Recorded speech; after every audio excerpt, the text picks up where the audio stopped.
Alright, let's unmute my mic and try that again. Hello everyone, this is Stevie and Heartbound.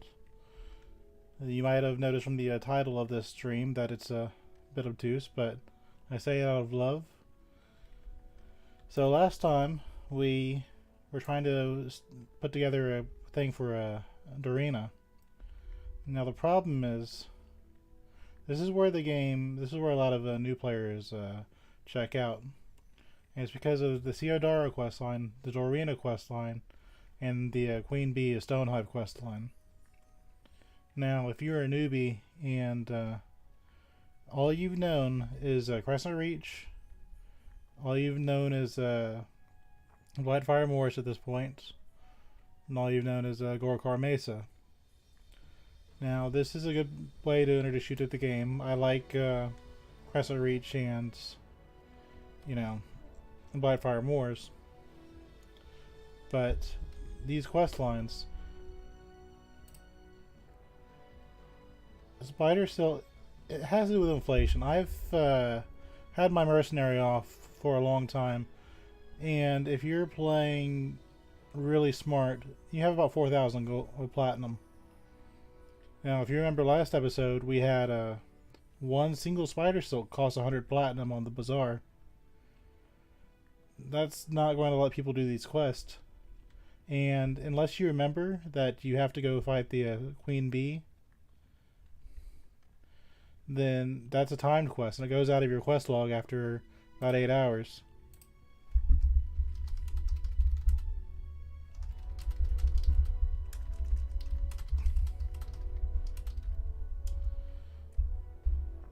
But you may just forget entirely that, hey, there's a quest in Stonehive that rewards me with gear. But even past that, your stats are already at this point at 255. You're not really going to get a whole lot of mileage out of those quests. But if you do want to do the Theodora and Dorina quest lines, then you're going to have to go pick up trade skill trophies. Or, you know, if you talk to somebody, they're going to tell you to go do that. My widget isn't working. Hold on. I had a feeling things have been kind of breaking today. So my chat isn't working for some reason. I had things fixed.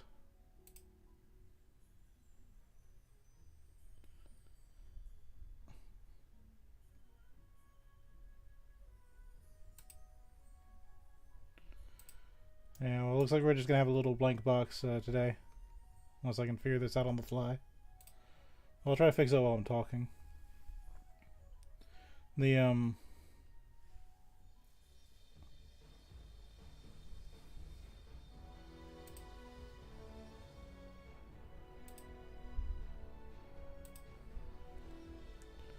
Let's see. Timing. But,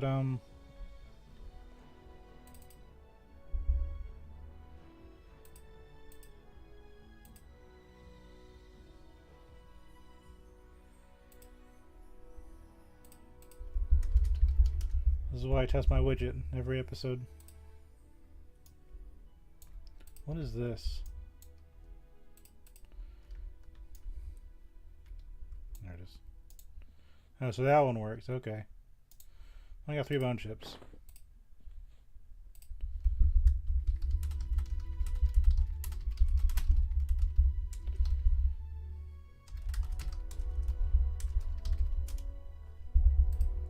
So I wonder why my other one didn't show up.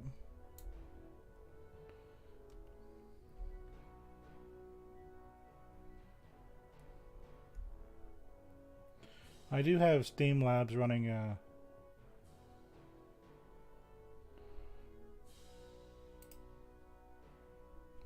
weird.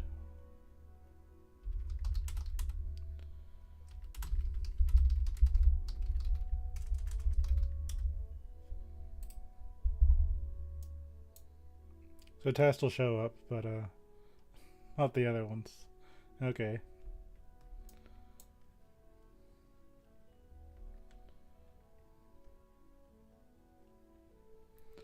I don't know. Anyway, Yeah, it's these quest lines. So what I'm going to do for the sake of my sanity is, we tried to use wolf teeth on the loom earlier. If you read the instructions, it tells you you need to use a sewing needle. So there's different sewing kits. There's large, small. The one you need is a very specific one. It's the deluxe sewing kit. It doesn't tell you that. And I don't think these guys sell deluxe sewing kits. So unless you knew ahead of time, then you wouldn't be able to get it. Let's see, do you sell deluxe? Yeah, unless you like knew outside sources, you get completely stuck here. And that's not the worst part. The worst part is it's trivial at 170 skill. You can only train your tailoring up to about 20. And if you were doing the tailoring trophies quest, they it's a whole thing. You can fail it, and then you have to farm the monsters all over again, which doesn't seem that bad, you know, because you're just gonna be playing the game anyway. But the monsters will go gray. Oh, now my chat shows up. Okay, cool. So it does work. It's just got a delay on it for some reason, which is fine. It's doing what I need it to do. Hold on. Okay. So for the sake of my sanity, I'm going to go and put these materials in the bank. We still got some old stuff. I'll put this in the bank too, just to clear some space. Keep that. And ever since we got Spirit of the Wolf, we haven't really needed, you know, this stuff anymore. So what else needs Nick Patrius? Let me check something. But I think the most important thing is to say, you don't need... You don't have to do these quests. You know, that's not necessary. You don't have to do these. But, you know, if you're a new player and they've said, here, go to Crescent Reach, do these quests for gear, then this is what you know. I know that there's Stebulus, I know there's Lower Guck, I know there's all sorts of great zones to play in. I have a lot of great memories. A new player doesn't have those. So it's gonna hurt. They're going to not know to get a deluxe sewing kit. They're not going to know to get the trade skill trophies. You know, it's just... And what's worse is, as you go down Theodara's quest line, I'm going to show you... Well, I'm not going to show you, just for the sake of my sanity, but... There's a quest that... And I'll show you exactly right where people will quit playing this game. And I'm saying it out of love, I'm not saying it's to be mean, I'm just going to show you this is entirely neutral. This is where they quit. So we're going to go out to Gorkar Mesa again. So let's assume you got the trade skill trophies, you enjoyed the crafting, you know. Crafting can be good in this game. You know. Again, I'm saying a lot of this out of love. It's just the way it is. But let's get out of here. It won't take too long. Well, this is definitely the place for newbies quit, because let's say you didn't go out here yet and you're still in Stonehive and you're trying to find somebody to fight the Queen Bee. You can't really solo her until about level 60, 61, 62. Not only is she hard, but your mercenary may run away because you get swarmed by a whole bunch of bees. Each bee then it spawns is a check on your mercenary to see if he'll stay in the fight or not. And you're if you don't have your mercenary and you're relying on them and you know they leave, your character dies, and that's annoying. Nah, it's just, I think that's kind of a neutral thing to say. I don't really think that's going to surprise anybody. But, you know, newbies, they're going to be on this little railroaded experience, and this is just kind of the wall. You don't have to do it, obviously. The newbies aren't going to know any better. If you go to the zone guide, you know, level 50,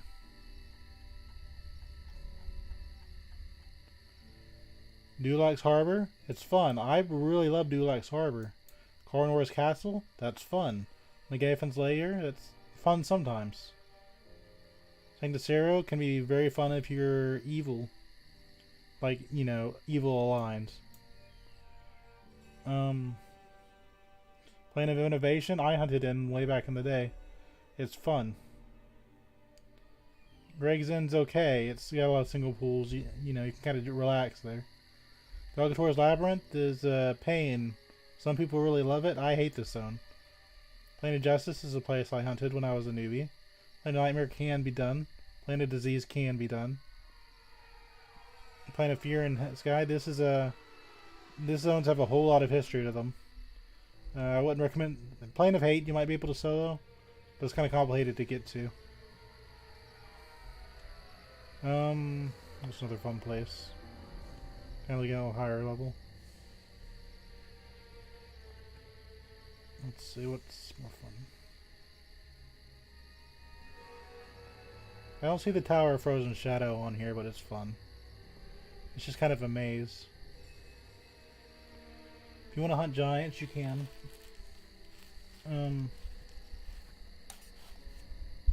Dreadlands is fun, kind of. Iceclad Ocean, you're probably out-leveled at this point. You know, Gaka's a good time. But yeah, it's like 10 zones a newbie is not going to know anything about. The Gray, if you have, if you can breathe, you know, you have Enduring Breath. Because the Gray's entire gimmick is there's no air. So if you have water breathing, you know, kind of, you have an air meter. As long as you're in that zone. But, you know, that's 10 zones that are really fun, you know, just to kind of play around in. You'd have no idea as a newbie. Because you're going to be looking at your hero's journey. Because this is what the game says, hey, this is what you should do. You know, it's going to be like, oh, okay, I got to do all these quests. Well, these aren't too bad. You get a hat.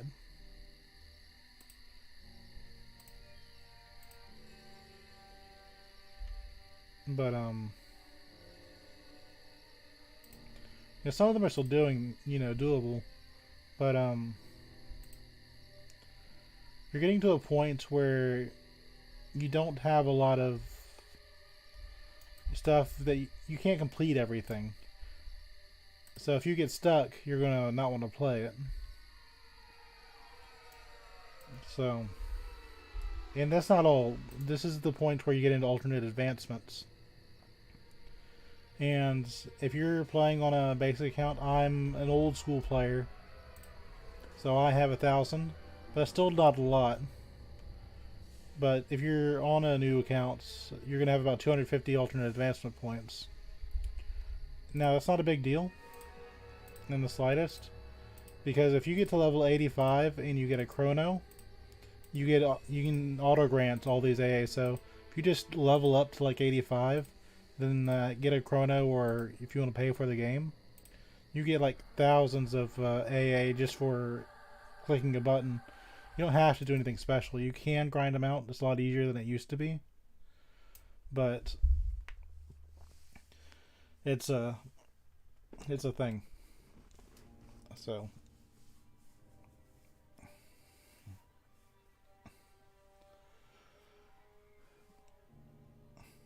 I recommend just, even though you'll have access to alternate advancement, I recommend ignoring it to like 85 and get auto granted. But here's the thing with that. You have a ton of skills you don't know what to do with. So, you know, let's say, because some of these have level requirements. This is level 51. This is one you can do right off the bat. You know, some of them you won't be able to get to level 61. If you max out those 250 alternate advancement points, you know, this is something that I'm going to get because I'm an old player. But, you know, you can get some of these at level 51. Some of them are later on. But when you hit that 250, you're set. You're not going to get any more. It's either auto grant or, you know, that's it. That's your big tutorial. So that's kind of a spot where if you're new, you don't know what you're doing with these alternate advancement points. To be honest, I don't know what I'm doing half the time with these alternate advancement points. You just get slapped with a bunch of them, and that's kind of it. But the best thing to do is nothing. Just keep going to 85 and just auto grant it. If you because if you're making friends, somebody's just gonna toss you a chrono, or it's only like $10. And EverQuest is tied to like 4 other MMOs. So I think you get EverQuest 2 for it. You get DC Universe, or in one other one, I think. I could be wrong about that. I only really play EverQuest, but you know, you could. Now here's the thing: this demon here is a problem. Now if you go to your hero's journey, you'll eventually get to the point where you have to do a quest called Protect Catherine. These are all trade skills that, you know, these are gifts are all trade skill things, right? There's 2 quests: Protect Catherine and Protect Catherine some more. These 2 quests are so poorly done. Let me explain. So down here you'll have a quest to kill 2 satyr. A satyr will spawn right about here, and it'll run around this corner to attack Catherine. Now if you're using a warrior, rogue, or a wizard mercenary, they bug out here because they can't, because Catherine has a damage shield, right? Unless you're like really looking for it, it's going to not show up here on this list. It's going to, you're just going to see like this little red dot, and your health will start dropping. So unless you have your combat open, you're not going to notice. But that damage shield hits hard, like really hard. And it doesn't even protect Catherine. She'll still die to the satyrs, but it will absolutely kill your character, and it'll bug out your mercenaries. The only one that's kind of immune to it is your healing mercenary. Now the second problem is, while this damage shield is doing damage to them, normally I have a pet, right? You have to get the killing blow on these satyrs, or you don't get credit for it. You can't do a little bit of damage. You have to get the killing blow. It has to say, this has been killed by your character in order to advance those quests. And while you're fighting the first one, the other one will run through and go up to Catherine, which will activate the damage shield. So unless you know beforehand not to get near that fairy, unless you know that you need the killing blow, you're going to fail the quest. So we're going to, assuming you didn't die from the damage shield, which it will destroy your character, you know, you have to go drop the quest and repick it up and do it again. You have to do that twice. There is 2 quests of that. You know, Protect Catherine some more and Protect Catherine. Here's your reward for all this. You get a face thing. You know, it's just basic gear. You don't lose a whole lot by going through this quest line, especially, you know. So even the reward isn't really that tough. And Dorina's love is, you know, it's just basic gear. You don't, I already, like, that's mana regen and spell power. You know, I don't have those, but I'm okay with what I have, you know. It's not that big of a deal. But if you're a newbie and you're doing these quests and you can't do them because they are very difficult to complete, because you have to know you have to get the killing blow. You have to know she has a damage shield which will knock your character out. And I'm not going to lose my levitation to try it out. I'm not getting that again. I'm not, you know, we're going to keep that as long as we can. Well, these 2 quests, combined with the Queen Bee, that is a recipe for putting the game down. And then there's a whole advancement thing. This all happens at the same time. You have these 3 frustrating quests, and you have hold on.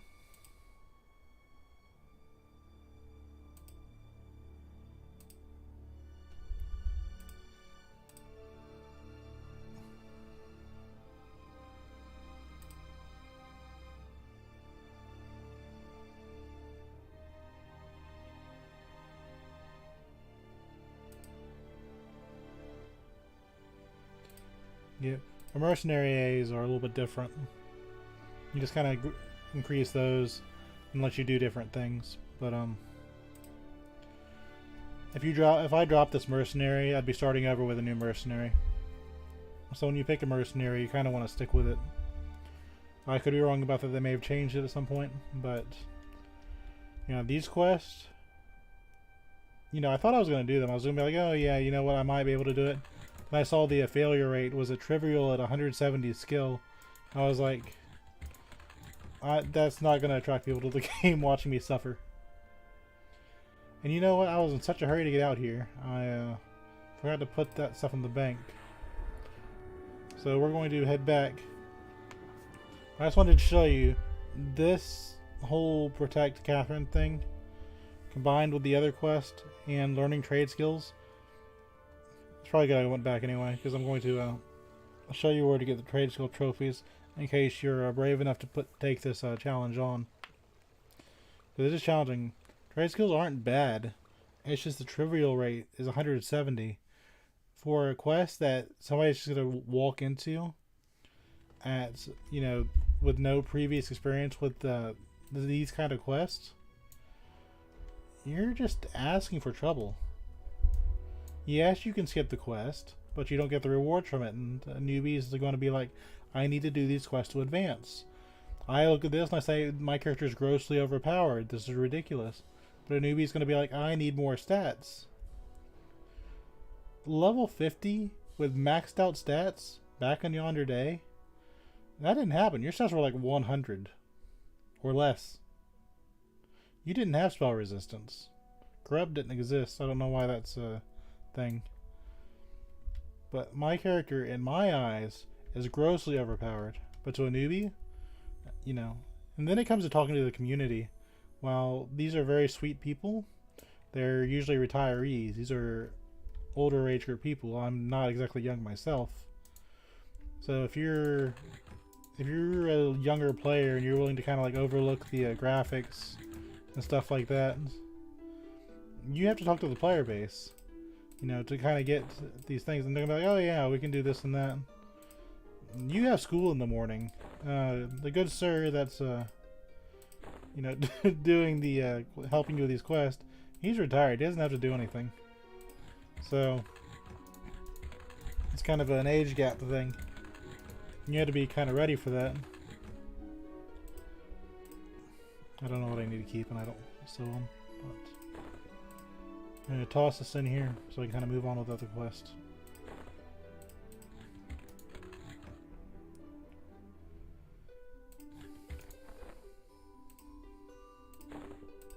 We're not going to drop the quest, you know, because they are good quests. It's just a little unrealistic to be doing at this point. We don't really need the ring. We're not fighting Big C's anymore. Yeah, I think I got rid of that too. We'll keep the helmet because it's just clicky poison resist. That's never a bad thing. But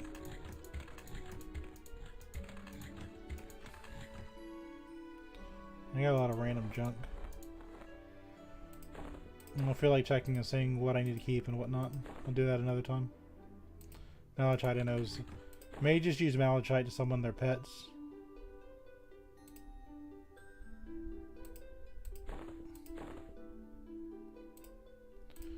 Yeah, I think this is all vendor trash. I think we can sell that safely. But yeah, this is where the rage happens. It's kind of a shame too, because, you know, it's not just one thing, because it all hits you at once. You can't go, oh, I'll go do something else. Every one of these things just kind of hit. And this is the quit point for a lot of players. They don't know that there's kind of a world outside of these zones. This is what the game introduces them to.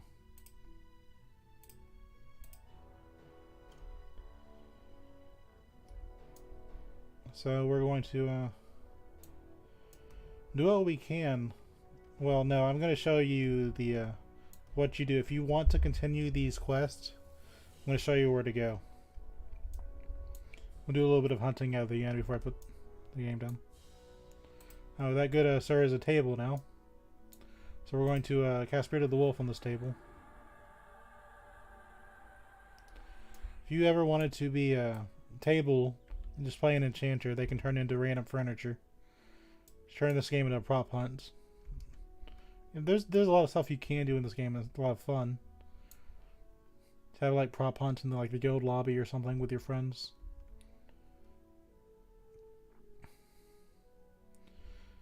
But another thing on Theodara's first gift, that light stone, you have to loot it in Gorokar Mesa. And the only wisp in that area, and it's a small drop chance. It's you'll lose faction with the dryads, or not the dryads, the fairies. So you might have to recover that if you're having a bad luck with your thing. So yeah, there's kind of how it is. But we're gonna try and help you out. So there's two solutions to this. One is getting your trade skill trophies. They give you an increased chance to succeed in your trade skill crafting, and the more you craft with the trophies equipped, and you have to remember to equip your trophy, you know, that's how you kind of advance in the game. And if you do the quest later at the end, it's harder to complete your trophy, to get the trophy in the first place. But if you do the trophy when you have no skill, they give you basically baby quest. So it's much easier to do it at this point in the game. But what you do is you have to go to Freeport. Because back when this was started, I think I don't think Crescent Reach was a thing yet. And also you may say, okay, you know, you can talk to General, meet people. Well, two things. General is held together by a paperclip and a rubber band. And sometimes it just doesn't work. And secondly, you know, this is kind of where you'd want to have a guild. Now, what bugs me about Freeport is it used to be North, East, and West Freeport. They got rid of North Freeport, and I was a paladin that had to take down Sir Lucan de Lair for my Soulfire. So I would camp in North Freeport where I was safe, and I'd come out here, you know, to do this. I think they changed this because they had EverQuest 2 come out. Well, this isn't the EverQuest I grew up with.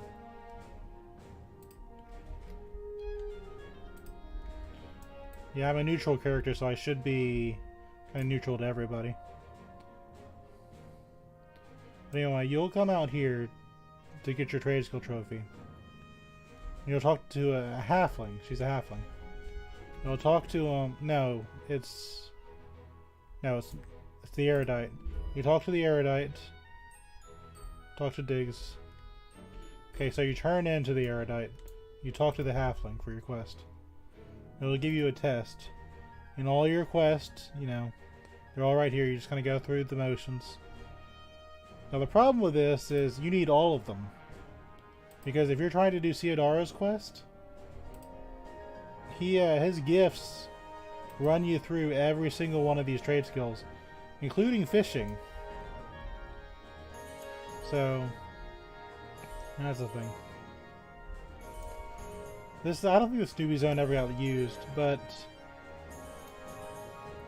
this is why this zone makes me mad now. Let me just go ahead and show you while I'm here. On top of not being what I grew up with, Boomba the Big is a good fun. This Militia Enforcer is level 99, so if you're low level, like let's say you're a paladin that killed Lucan de Lair, where you needed to do it for the Soulfire, this demon will just brick you in like a second. Boomba the Big is an old favorite. I'm glad they kept him in. So if you've ever wanted to eat a dwarf or a elf, you get a little bit of stats off of it. If you eat dwarves, you get +1 stamina. You eat elves, you get nothing. But you get to eat an elf. So you want to eat a gnome or a halfling? If you get tired of your trade skill quest, you can grab some halfling pickles, go in front of the halfling and just chow down. If you ever want to eat humans, you know you can. Paladins. If you eat a paladin, you get a 1 wisdom. You know, it just kind of goes on. So they kind of pickle paladins in this town. But yeah, see how this is? There's a priest and knights that are kind of like merged into this unholy abomination. Those are paladins, and they're on paladin faction. So you have the militia, and which is the evil faction, and the knights, which are good and apparently a little insane. You know, this knight paladin kind of reminds me of how I used to play, because I was not the brightest knife in the bin. But yeah, so basically, if you wanted to walk around the place safely as an evil race or a good race, you kind of can't, because you've got paladins all over the place, and you've got the corrupt people all over the place. They don't attack each other. Because it used to be, you know, it used to be kind of where you'd be able to kind of run to North Freeport if you were good, and hang out here if you were evil in the East and West Freeport. But you can't really use this town anymore. Hold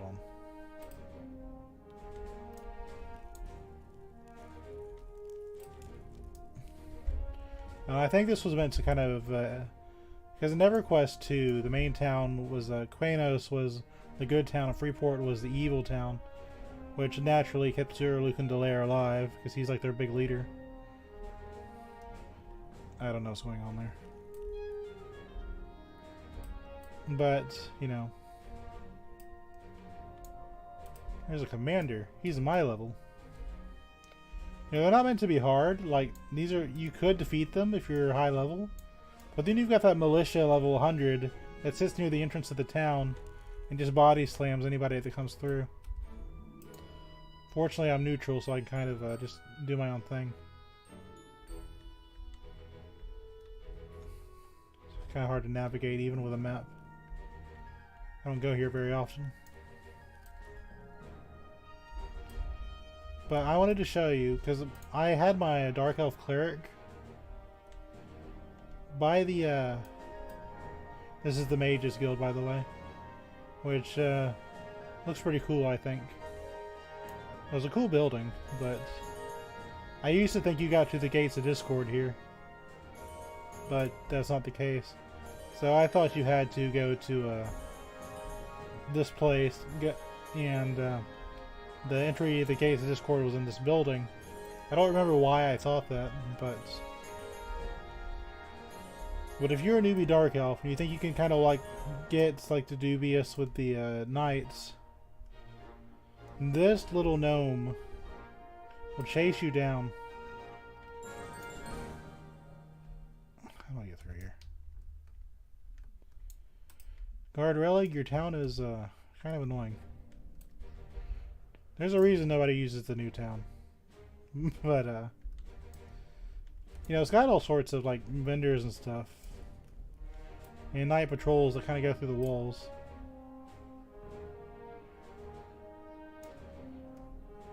Yeah, I think it's this one. It's just a mess of a town. It's easy to get into a fight. And if you get into a fight, then other things. Because it used to be vendors would attack you and guild leaders would attack you. But this guy here, Zig Flynn, if you are an evil race, like a Dark Elf or... You know, you can walk through most of Freeport. This level 25 demon, as soon as you zone into this area, the zone ends right here, right? As soon as you walk out, this guy will attack you. And if you kill him, you lose faction with the rest of the town. The only way to fix his faction is to go to Steamfawn Mountains. Where's it at?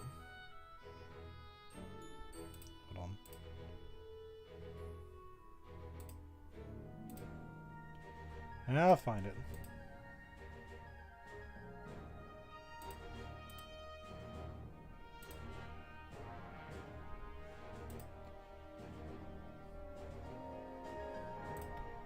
You kind of do some memory here.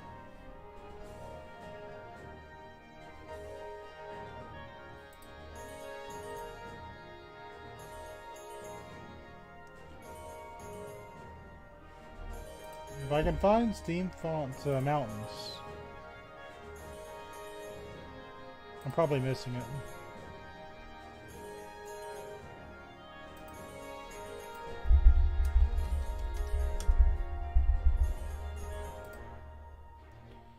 That's not what I wanted.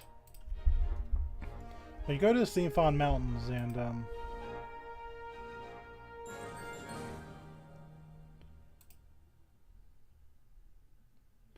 where is the Steam Font Mountains?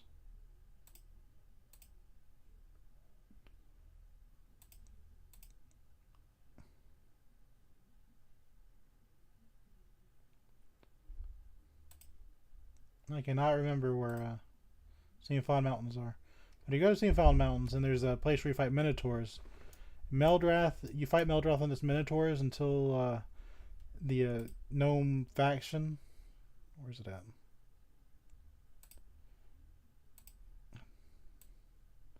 There's the Gnome Guards. I think they're called Steam something.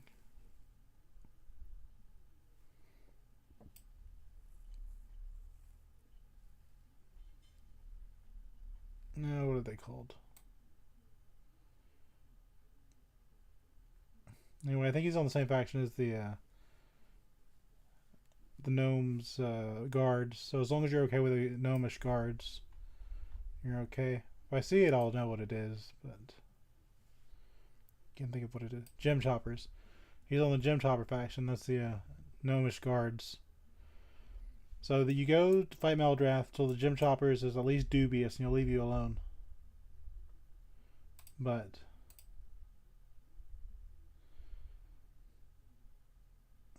hold on.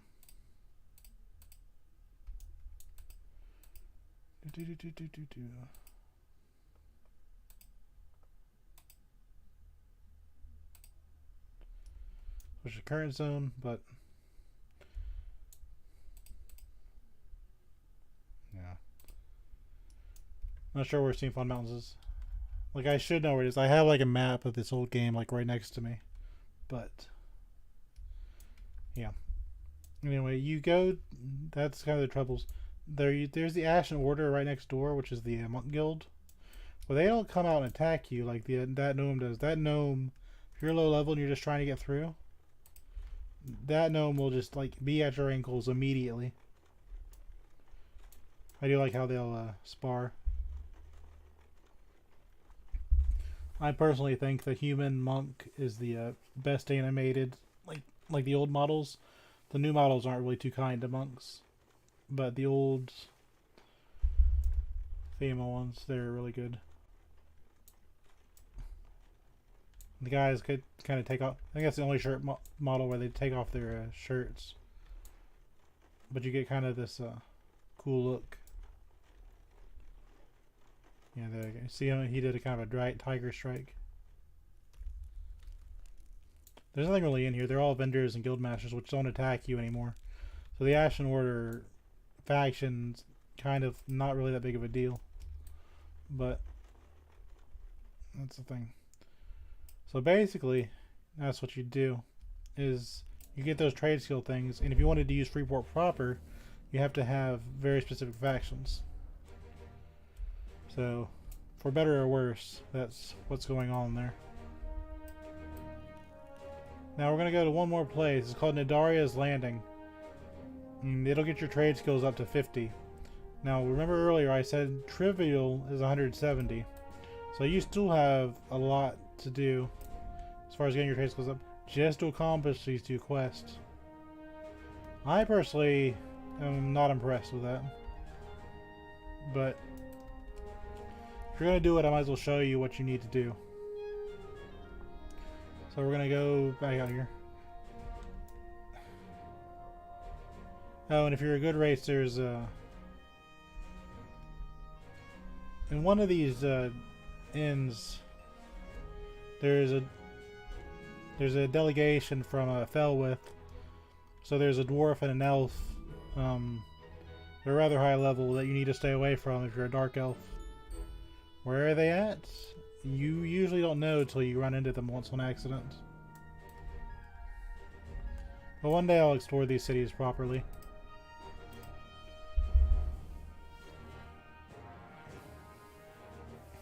Now, how would you figure this information out as a newbie? You kind of wouldn't. That's kind of what I'm getting at. You know, this is where newbies would quit. Just because they don't really have the information they need.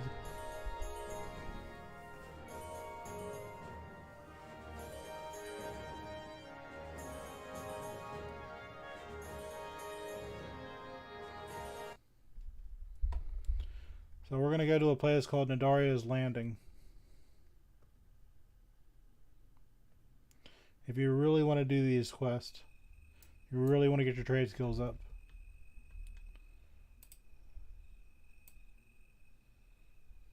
I'm going to go to Nadaria's Landing.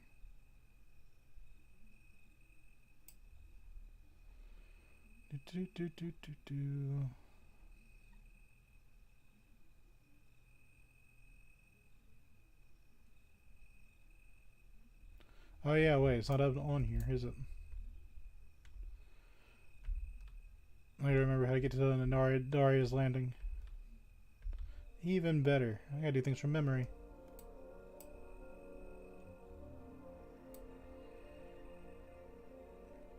Now, if you're a newbie, you're not even gonna have the info that I do. You're just gonna be like, what do I do?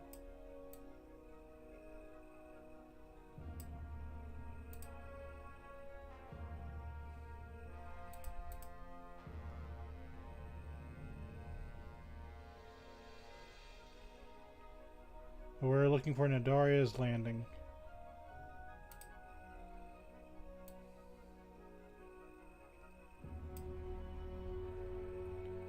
There's Ship Workshop. I've never been there before. There's all these really cool places you can go.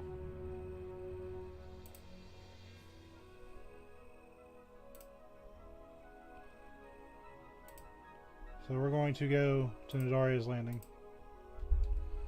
And this says the best place to go is to go to Halas.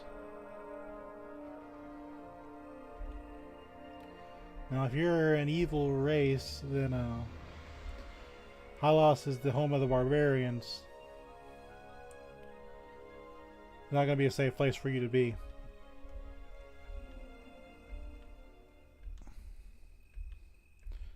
If I remember correctly, this is part of the Wayfarer's Brotherhood. I said I was going to pick up their stone, but I just never did. But one of the cool things is, it used to be, when the game was new, you could level up the entire time in EverQuest peaks and then go to Permafrost Keep, and you get level 1 to 60 from like, if you were new, you could level up entirely. You can go to Blackborough, which is, and meet up with humans. This area here would take you from the low levels, and you kind of learn to kind of navigate this little maze, which everyone really appreciated, by the way, game devs. But you level out here from like 20 to 40.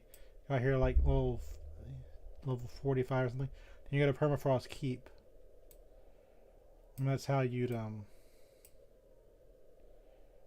get, you know, there. We have find Nadaria's Landing. So just by itself, you're seeing the difficulty I have getting to this zone.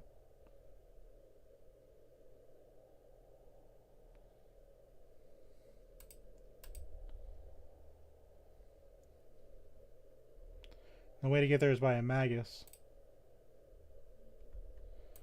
Now, this is what the game told you to do. Go out here, and they just dropped you off in the middle of Everfrost. Let me show you the easiest way to do it. I just did all that just to kind of show you why this would be possibly frustrating for new players.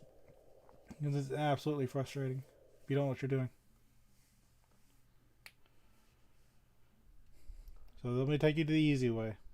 You can usually do this if you're an evil race. You kind of need to relax. But we're going to go with the dwarves, right?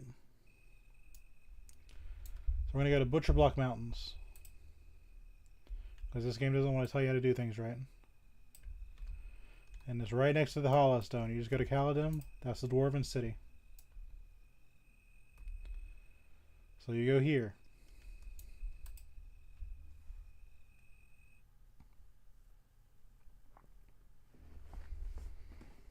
So even if somebody told you to go to Daria's Landing, okay, then what? Another one is East Common Lands, which we may have to go by anyway. But this one's a little bit easier to find. All we're doing is going here, basically. Basically just going to Greater Fadark. So if you're an elf and you're starting out, you're already there right next to your home. But this one means I don't have to zone into another area. You literally just follow the road. Make sure I'm going the right way. That's all you have to do. If you ever want to get faction with the good races, these goblins on the shoreline, and only these goblins on the shoreline, will help you get faction with the guards of all the good places. So it'll get you faction with the dwarves and the elves and stuff like that. The only place in the game you can get it.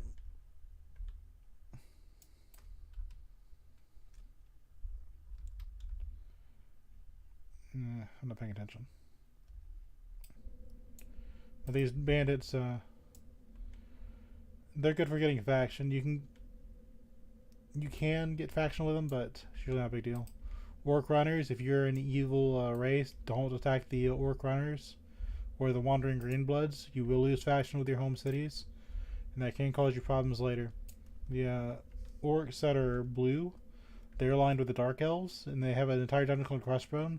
If you're evil, do not hunt there. If you're evil and you like the over there outpost, don't hunt in Cornwall's Castle. If you don't care, go hunt all you want. That's your warning. It used to be back in the yonder day, evil races would go to Kunark and they get to the over their outpost, and they're on the Venerable Sathir faction.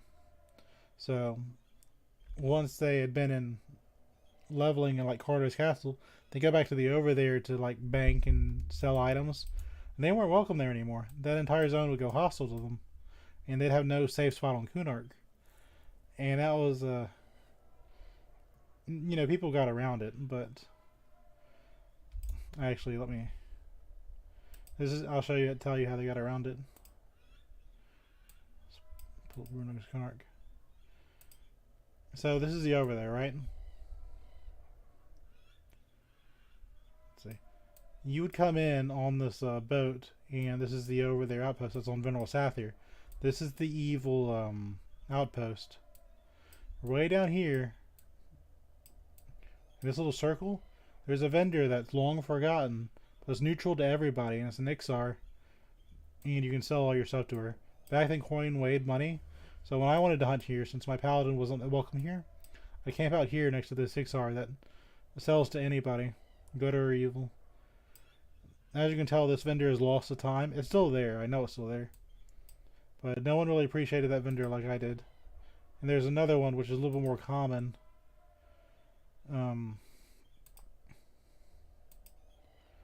Oh, this is why I couldn't find it. I was on the wrong continent. Steamfound Mountains. This little tiny squiggly line.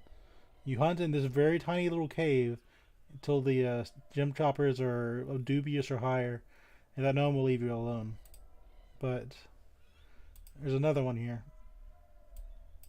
This merchant, they've got it marked on the map. But this is a neutral one that'll also sell to you at any point. Sell to anybody. But, yeah.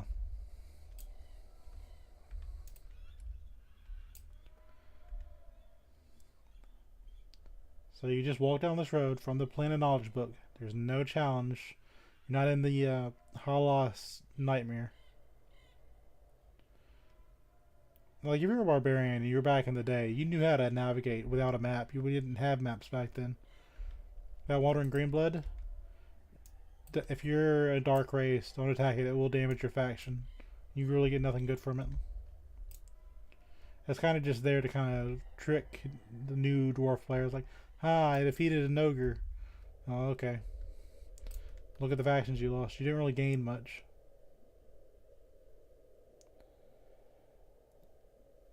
But you need to find one of these Wayfarer camps. And one of them is called a Magus. So she said, oh, excuse me, I'm quite busy studying this Farstone. So if you like, I'll send you to Nadaria's Landing. That's how you get there. Now this zone is very important because it has a fish here. Can't remember the exact name of it, but it's a thunder fish of some sort. Oh, we have successfully found your zone's destination, Nadaria's Landing. Thanks, game. But what you'll do is you'll have a quest. I think it's Theodara's Love. It's that's one of these gifts. I know it is. And you can spend like 4 or 5 hours out here leveling fishing. And you have to catch very specific fish. So you'll come here to this river, or you can go a little bit further out. And you have to fish in a very specific zone. It's a very specific place. Because if you fish in normal just water, you'll get other fish, but you won't get the fish you need. So you have to come all the way down here. You have to just fish in this ocean to get the thunderfish you need to complete Theodara's quest. When you get the fishing quest, you have to clean those fish, and you get, I think, fish bones. And that's the whole thing. You'll spend about 4 or 5 hours just fishing to get that quest done. This is where you need to be, Nadaria's Landing. This is how you get here. There is not intuitive at all. That's how you do it. Well, this is just another camp. These are fun NPCs. You can just kind of talk to them. And there's another Magus if you want to get out of here. It'll take you to the other spots where you can find Magus, or Magi if you want to be that way. And there was one in Everfrost, but this is just Butcher Block is the easiest one to find. But on these boats, there's skill trainers. And by skill trainers, I mean they give you the hold on. Let me find the boat so I can show you what I'm talking about. This is a safe zone. This is kind of like when the game wanted to be like, oh, look, all the races are working together, tra-la-la-la-la-la, which I think makes for poor storytelling.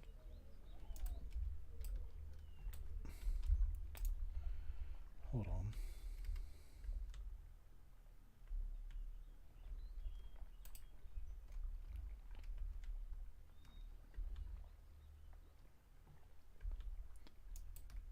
There's quest givers out here that'll give you, things to work on your trade skills. I think I'm thinking of the right zone. It's kind of a bad spot to kind of forget. I'm pretty sure it's Nadaria's Landing. But you'll come out here. And you'll have a map. I think the default one is... oh, you don't have a map. So default, you just kind of have to guess. But you'll come out here and... there's an ancient anaconda. It's level 19.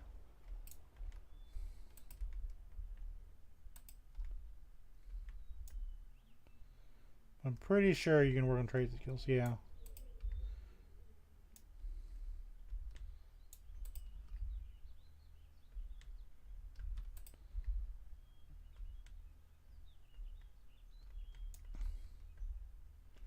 There's skill trainers somewhere with it. But here's the thing. Even if you do find them, they only get you like level 50. And you'll need a higher skill than that. You need like 170. So with your trade skills and everything else, this is as far as you get. Is level 50, and they'll give you free supplies. But that's just not a lot. And so if you fail one of these Theodara quests or Dorina's quests, then what do you do then? You have to stay there and keep fighting monsters. But eventually they'll turn, green and they'll lose their experience points. So you'll just be fighting them for the drops. That's boring. So, but you do need to fish in Nadaria's Landing to get to the those very specific thunderfish. And getting here is obtuse as all you can imagine. Now I've shown you how to do all that. So now we're going to continue hunting, because as obtuse as some of these quests can be, we're not going to drop the quest, but I just wanted to show you what would be involved, and this is where newbies quit. It's not, complaints about the game. This is what you show them. Blightfire Moors is, it's difficult sometimes at some places, but for the most part, it's not too bad. Crystal Reach is fine. The tutorial's fine. But these trade skill quests and not being able to defeat the queen, that makes newbies quit. That's not conjecture. I've just seen it. They don't know what to do. The inflation has made the prices of all these things a little too high. There's no real telling where you get the supplies to do these things.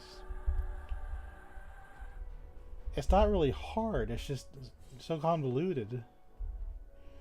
If you're like, I know this is a fun game, but trying to convince somebody else that of what it is, it's a bit painful.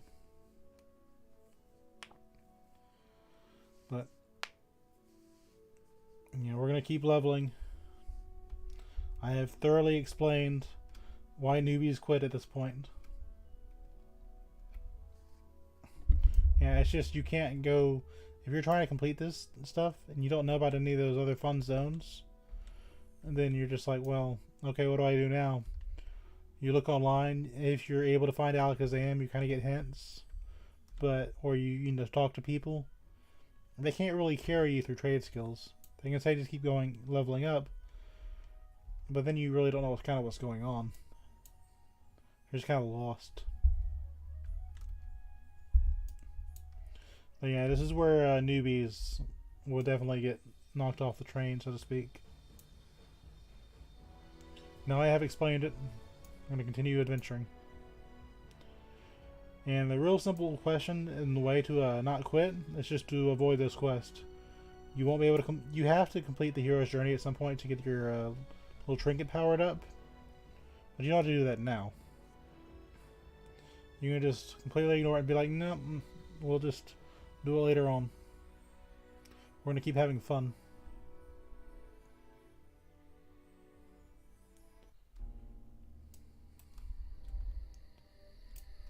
So we're going to invis basically to get around those dire rats, because they will aggro you at any level. It slows you down when you're trying to travel. They really don't drop anything necessary either.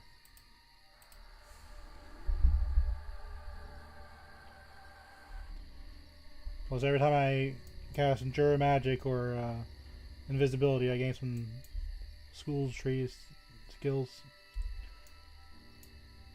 So normally what you do in my situation, you just sit in Plane of Knowledge and just kind of spam it out and just cast a spell like 100 times and get your spells up. But it raises eventually anyway, and it doesn't really hurt your character, which I think is grossly overpowered as is.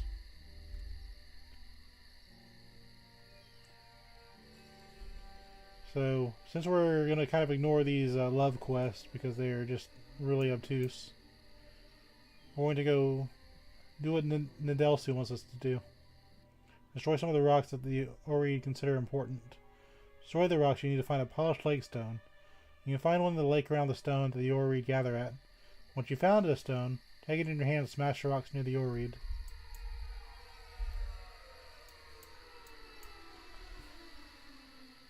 So do you think, I guess what they call them now, Zoomers? Are they going to be able to talk to people that are retirees? Be like, hey, I want to play your game. Or I mean, in this game, you'd exchange phone numbers. You would, they'd like talk to you like you. Like I remember back in yonder day when there was a raid boss. They did call around. Like we had beepers, I think. So you'd call your beeper, and your beeper would, go on. So you'd log on, or you just give your information to other people, and that's why people were like, "Don't give out your information. Don't give out your information. It's not safe." Back in the EverQuest days, if there was a raid boss up, and you weren't able to play, and they needed your character, you'd give them your information. So that's kind of where that kind of came from. Back then, the internet, cell phones hadn't had all these bad people log in yet. Well, that's cool. It's cool looking mercenary. But the bad people hadn't quite gotten into gaming yet.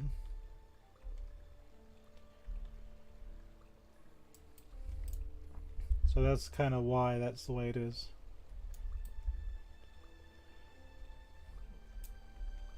You can also do quests for the Tufane, but then you're just obtuse. Like the very final quest for the Tufane, it makes you go hostile to them again. It's very, very silly.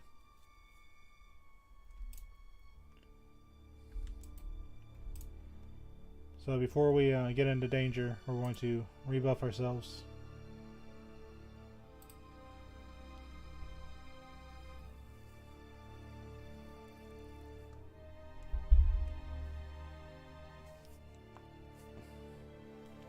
I don't think new players have access to general. So, I do because I'm an older player, but... Yeah, so you wouldn't see all these trade messages. And sometimes general just breaks and nobody sees it. But you know, that's the thing.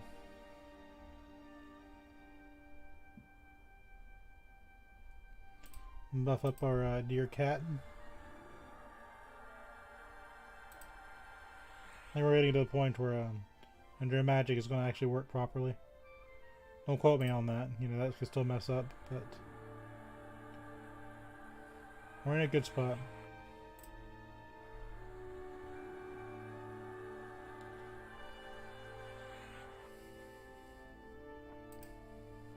Last episode we picked up a stick, which was more powerful than my quest rewards. Because, you know, the game's not going to tell you, but every quest reward we're getting, an equal item could probably drop off anything we're fighting. So this, you know, when I fought the queen, you know, I might get a quest reward of similar strength. But I just got it off a snake, I think. So even the quest rewards that you would get from these quests aren't game-breaking. It's not going to slow you down. But the frustration of trying to solve these quests and fight the bee queen, if you remember she is there to fight, because the quest doesn't say in your quest log, you know, it could definitely, I could see, you know, it being enough to make a new player quit. And that damage shield from the Theodora quest where you had to protect Catherine, you get too close to her and you get nuked for a ridiculous amount of damage. And it's insidious. It's not, it doesn't say, oh, you're under attack. You just get a damage shield and it just drains your health.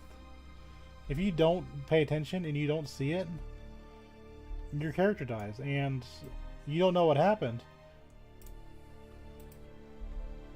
Yep, somebody died. Somebody died. This is a fresh corpse.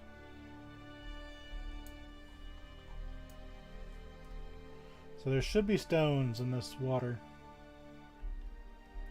I'm in first person because you can swim in third person using page up and page down, but the control scheme is just obtuse. So just go in first person, hold your right mouse clicker down, and just go, you know, control where you go by looking in that direction. And the quest said there's a stone down here. Now I gotta find your stone.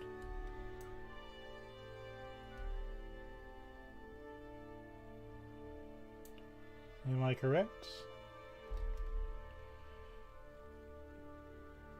In order to destroy the rocks, you need to find a polished lake stone. You can find one around the stone that the Oread gather at. You're an Oread, right? Yeah. That is an Oread. There should be polished lake stone somewhere. There it is. I'm going to pick up the stone. A polished lake stone. I gotta smash the rocks near the ore reed, which is obviously going to make them attack me. Considering there's only one rock here and a bunch of ore reeds, I don't have a good feeling about this.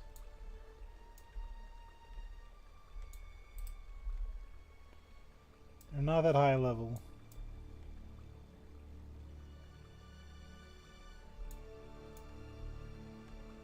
I don't like it.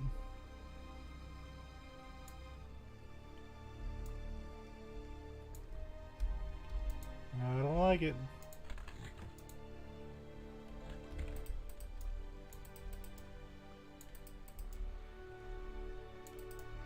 There's a corpse there. Might have been doing something very similar to what I'm doing.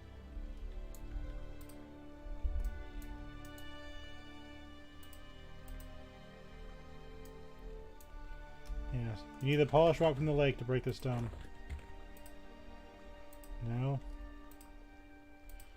Game, why are you so clunky sometimes? I bet this is what you have to do.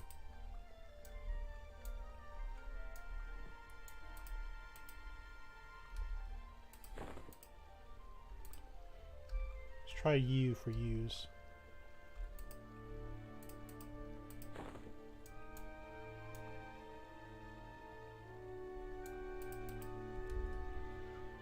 Do you understand why I named this episode the way it is?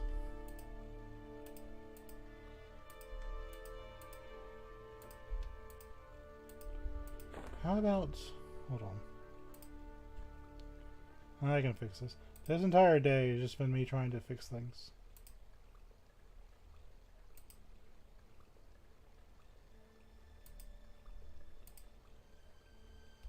Vast drop, never.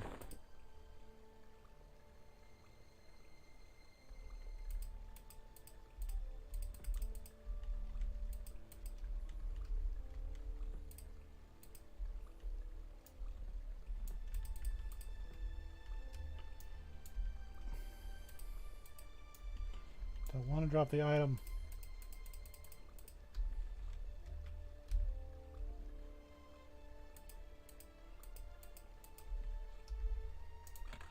Okay, I'm getting kind of mad. Do I not have the polished lake rock?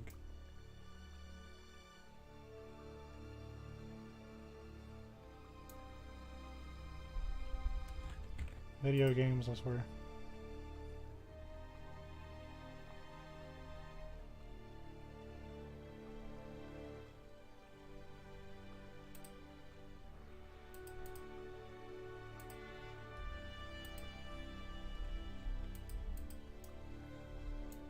Alright, we're getting kind of mad.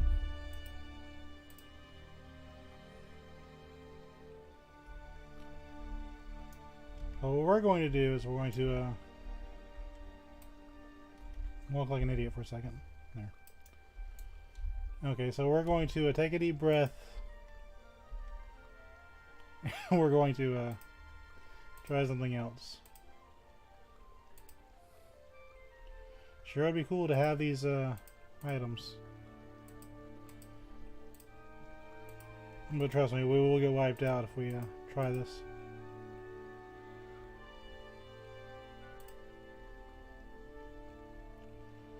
Look at the rewards.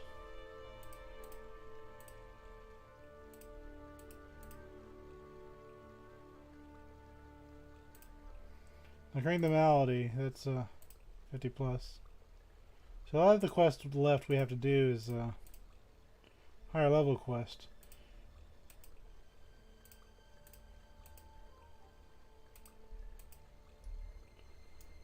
So even myself, I'm a little tired of this nonsense. Gorkar Mesa, this is where people quit this game. I swear, I hate this. This is why I hate it. I knew it was coming, and I don't have the patience for it. So what we're going to do is we're going to have fun. Now there's a whole game out here that isn't the hero's journey. You take your polished stone and shove it up your butt.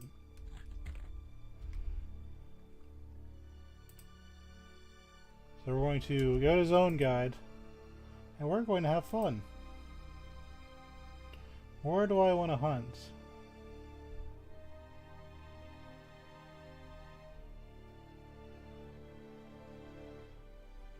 It'll be fun to show on stream. Playing a Mischief was fun.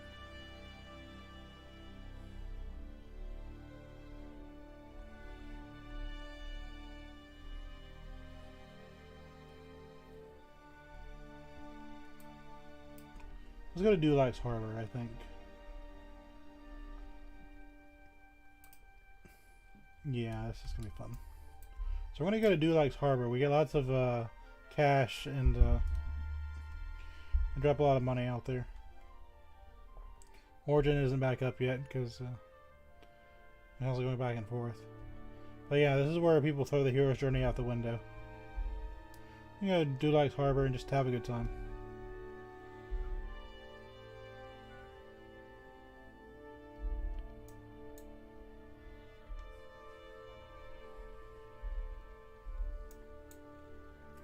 We're going to go to Dulax Harbor.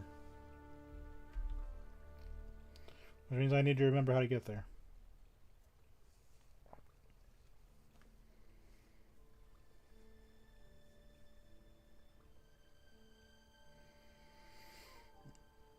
I don't know what they did. After Blightfire Moors, which was, you know, it was a little tough, but it was fair. And you get to this zone, and it's just awful. You know, I could technically hunt here, I could fight giants, but they take a long time to kill. But a little secret that the game's not going to tell you is we're at the Serpent Spine, right? The lower down in you go expansions, the game is set up to where it expects you to have alternate advancement, it expects you to have higher gear and stuff like that. You know, like this one's, you know, we're at Serpent Spine. So, here's where we're at. Anything past this is going to expect you to have higher stats. On the flip side, anything before this, Prophecy of Row and lower, the game isn't built around you having 255 stats. So you are a lot stronger than the monsters in these expansions. So we're going to take advantage of that.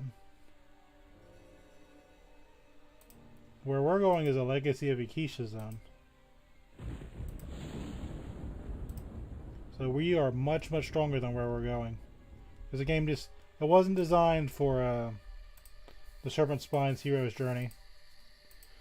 But it's a fun zone. I really like Dulax Harbor. So that's kind of what's going on. So if you like experiencing the older contents, you are in a good spot.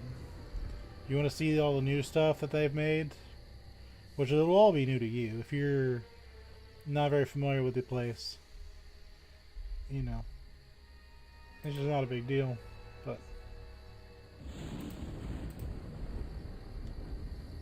this person has a horse. Now, if you're a spellcaster and you have a horse, you can get your mana back faster, but it's only really worth it if you're like a pure mage. Because if you're like a hybrid, like a paladin or a shadow knight, you have to be in combat, and fighting on a horse is a little bit clunky, I guess you'd say. Like more clunky than it should be. So I've never really liked it. And I would like using a drog more instead of a horse because their head is a little bit lower, so it doesn't get in your way. I guess now that everyone's in kind of this third perspective, it's not as big of a deal as it used to be.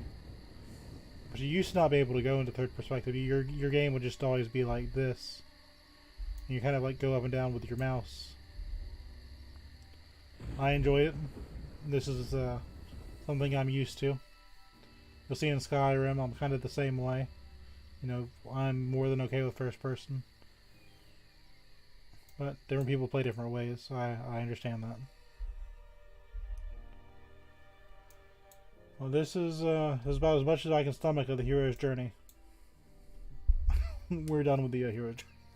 I can't take that anymore. It just gets worse. I don't know why. Like, if I hate it, and I'm a good fan of EverQuest, there's no way that other people wouldn't. So actually, do I want to fight pirates or do I want to fight elementals?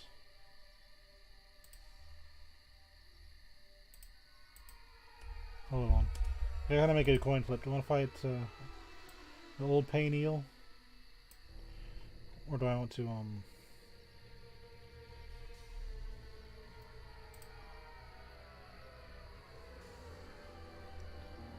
clear this?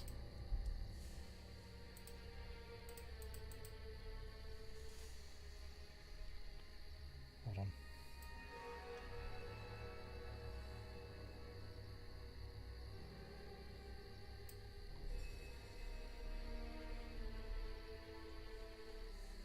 And find old pain eel. I'm gonna see what level it is.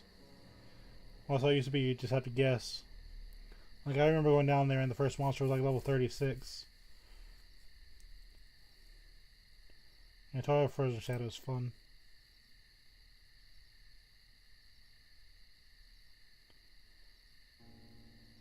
I really like the Tower of Frozen Shadow. Yeah, let's go to the Tower of Frozen Shadow. It'll be fun to show. We have Origin. We don't get stuck in there.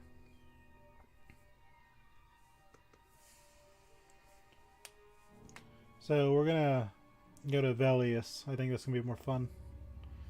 I used to hunt in Ice Cloud Ocean for Kruger Claw earrings.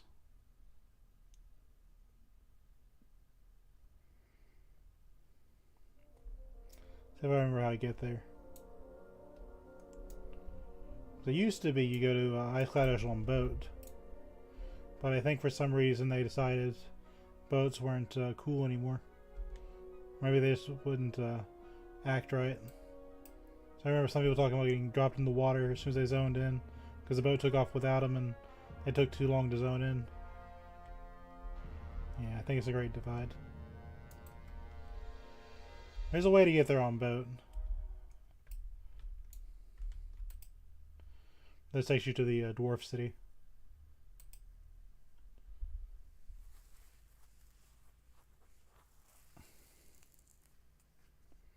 There's just so many options. There's so many other fun things you could do. I'm just sitting here thinking, wow, how could I want to have a good time? There is a lot you can do. This is Velius. This was probably my favorite expansion. Velgador's Labyrinth. You can technically hunt there, but... So if you want to go to Plane of Mischief, it's a okay hunting zone. It just doesn't drop a lot of money. But my character could probably hunt there. I'd be fighting the yard trash, like little plants and the halfling guards, which they don't penalize you for doing that. I don't know how much fun that would be to watch. When I'm higher level, we can go in there and have a look-see around.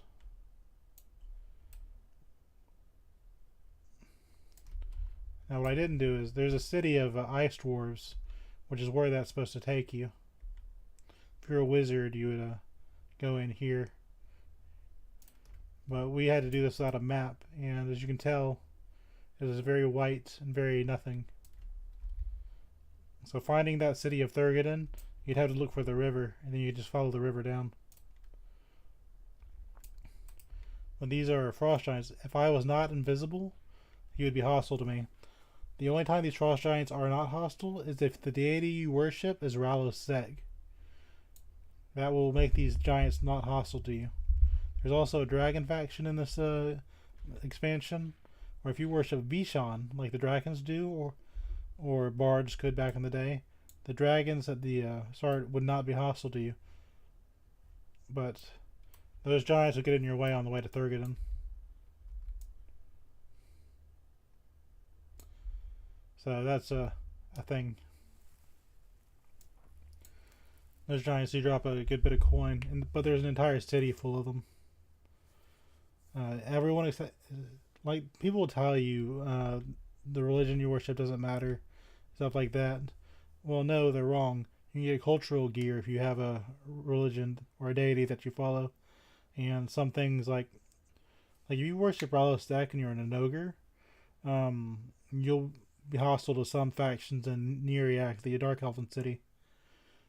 It does matter. What they're thinking about is like the new world, all the new content, because they kind of got rid of a whole lot of the fantasy, and said, okay, we're just going to, make everyone all get along, and just have everyone follow this one storyline. But it's for a lot of the fantasy of the older games, the part that everyone plays, yeah, it matters a lot. Like some of the servers, like the people that beat the Sleeper, which was the big boss of this, was a PvP server. Like, not everyone has to be all hugs and kisses all the time. Like you see that even in games like World of Warcraft. I think they're letting both factions group now. It's like, stop. Stick to your class fantasy. Oh, this is a snow dervish. Like how cool this is. It's like literally just a pile of sticks and a face. Is that not creative? I have never seen anything like that since. But this is an outpost of Frost Giants. So if you worship Rallis Zek, they'll be friends with you. Which is very cool. Imagine going to a new expansion. The game devs don't tell you anything. Most of your friends are being chased by giants. But then you come here as a warrior worshiping Rallis Zek. And these giants are just like, yeah, you're one of us. Now, do you help your group mates? Maybe. But if you abstain and you side with the giants, you say, no, we're not fighting giants, you'll be welcome in the giant city, which is called Kaeldra Call. Which is nice. Everything's big, because it's made for giants. But for warriors, that could be a big deal. Or anyone else that worships Rallis. There's bunnies. They've even got bunnies out here. But yeah, you didn't have maps like you keep seeing me flick on this map. You didn't have that back in the day. You just kind of had to be brave and just go and find things. Like they have a thing called the safe tree. It's next to the water, so you can find it easily. Does that kind of tell you what kind of game this was? That you have a safe tree where you wouldn't get targeted by monsters or have monsters path into you. Like you wouldn't, without the map, you wouldn't do what I'm doing. This would require private parts of steel. These are the dwarves. These are your allies. Like they're neutral to like everybody, and they have the Shawl quest, which was really popular for spellcasters. So you could rest here, but then maybe a pathing monster will come by and attack your character while you're not at your keyboard. But me personally, because I didn't have a map, I didn't know how big or small the zone was. I was afraid of this zone. There's like walrus. I saw like a walrus person. I kind of want to see if I can see one. They're called Ulthorks. There's your old. Yeah, there's one. There's a snow griffin. I'm gonna fight that for experience. But I saw one of these things, and I got a little bit worried about this place. I think I was able to defeat it, but I was like, we've got monsters like this out here, and I have no idea where to go. And there's really no clear path, so you're going from the ice-clad ocean. If you go straight, you go nowhere. If you go around here, you eventually get to the Great Divide, or you run into Kaeldra Call. It's like, there's no real clear way to get where you need to go. And that can be fun, but it's also really scary. Now imagine if you don't have a map and you lose in combat and your body is right here and you have to explain to somebody where your body is so they can help you get it back, or you have to go find it yourself. Oh, by the way, it used to be your gear stayed on your character, so you had to do this without any armor on. You'd be like playing ghouls and goblins out here, and monsters used to chase you to the zone line, so you get spotted by one thing, you'll start the run all over again. So while this zone doesn't really look that bad, this just white with no way of knowing where you're at. And it's scary. Even if you want to go back and sell your loot after you've been out here for a while, you take one wrong turn, you're somewhere. Who knows where you're at? But Velius was a lot of fun. You just had to be brave. I guess that's the best way to put it. This was a zone for the brave. You had no maps. You didn't know how big the zone was. You didn't really ever know how big a zone was. You come in on this giant bridge. I think there's giants patrolling, if I remember right. This was your only landmark. What is my dragon doing? Well, this was it. You hear the wind blowing. And that's just kind of...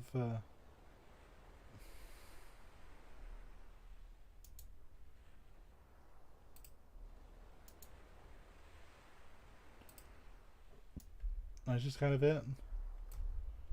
You got out of the ice-clad ocean, and this was what you experienced. Just nothing. You might see another player out here sitting near the bridge, you know, pulling monsters to the area. But this is where I hunted when I was a newbie. I think I was like level 30 or something like that. It used to be level 30, it used to take a really long time to get to.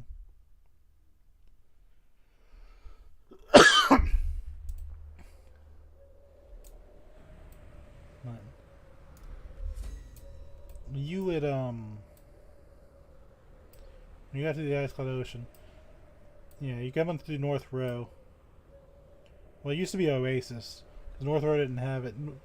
North Row and South Row used to be different things. There used to be a place called the Oasis of Mar. You know, since I had hunted things like Lockjaw, I hunted in the Oasis of Mar when I was a newbie. Going to the ice-clad ocean was no big deal. But this is the boat path. This isn't land. This is the boat path. I know what it is. So you go through all this nothing of water. And you see some icebergs and stuff like that. And you dock here. And this is where I hunted when I was a newbie. And then when I got brave, I eventually went out here to the Tower of Frozen Shadow.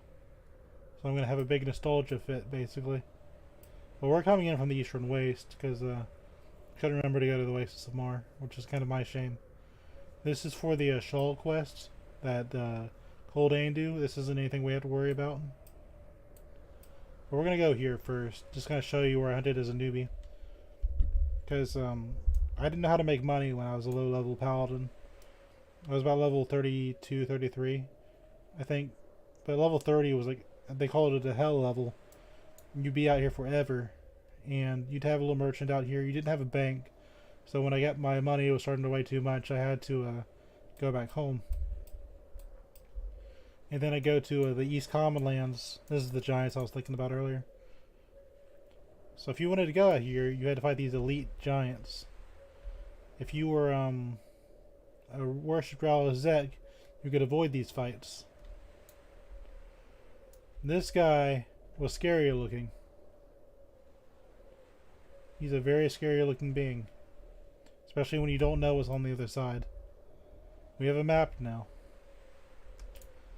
But you're out here in the middle of nowhere. You see this giant... Let me get out here. See this gigantic... You don't even know it's a bridge at this point. You just see a giant... you know, dragon bone service, and it's got giants flanking each side. You're just like, what is this? And you've got giants patrolling everywhere. Again, if you're a Rallis Zek, you don't, you know, your worship Rallis Zek, you could avoid the entire thing. Well, this was scary. It's just white. Can you tell where we're at without a map? Would you know you're next to the zone line? Unless you, like, very briefly see that? You wouldn't know. There used to not be a map. No one would know. It was just but this kind of fear, just kind of being out in the middle of nowhere. You know, I'm using Spirit of the Wolf. I'm running really fast. This is a big zone. We know the water's here. If you were playing, you would come in on a boat. So be like, okay, we're near the water. I'm not near anything. So you just kind of run along here. You just run against the ocean, being like, okay. You couldn't look around unless you like looked at your stuff. You just saw this frozen forest.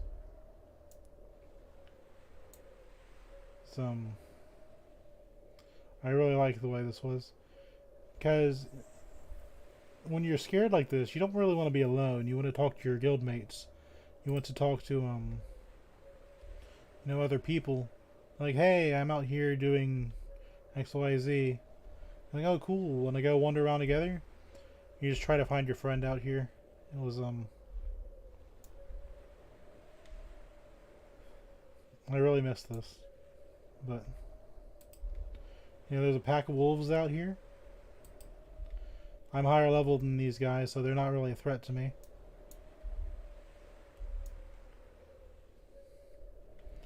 But this is what happens if you go inland a little bit.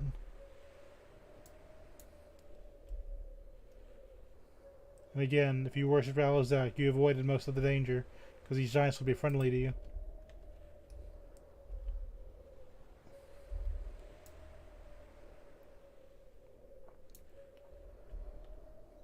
But again, we're moving with the spirit of the wolf. We're not just... Normally you just be walking, normal run speed, which would make this take much longer. So you'd be walking rather slow, going through this giant, icy place with no map and just your wits about you. And if your character died, you'd lose all your stuff, and you'd have to figure out where you died. You can type /LOC to get a location and tell where you're at on the map and try to coordinate, that way. But that's it. Hold on.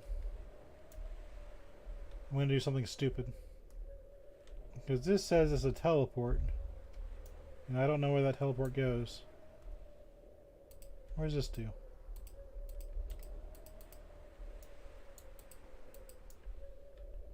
Activate your teleports. Oh, the teleport's outside.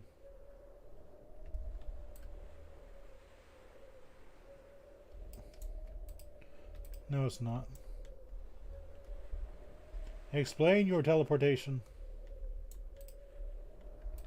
Why would you have teleports on the map? Use. Open. I don't think it's lying, but I think I'm missing a piece of this puzzle. There's probably a quest line for it.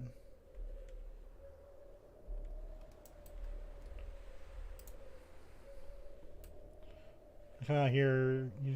That's probably a place where you would camp with your friends. You got some snow dervishes around here that give a little bit of experience points, even to me.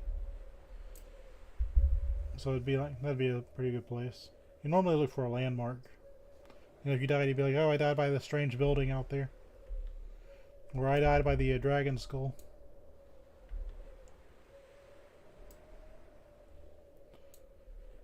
So if you worshipped Bishan, you'd be friends with the dragons. What's this? Found a frozen pestle. Lost years ago, this pestle was covered in ice. It already respawned. So I got a quest item. Do you know what that quest is? I sure don't. And it looks like, unless you go over these, this ice bridge, you can probably just go straight across to get over to this other island. Imagine doing this without a map. You had to be brave. Like, this is the feeling of exploration I think is really lost. I mean, yes, I'm invisible and I'm higher level than most of the monsters here. But compare this to Gorkar Mesa or Blackfire Moors. We just walked across this little spot. This zone is huge compared to, what we're used to. So if you order to get to this island, and go up this hill, you have no idea what's there. Past Tower Power of Frozen Shadow.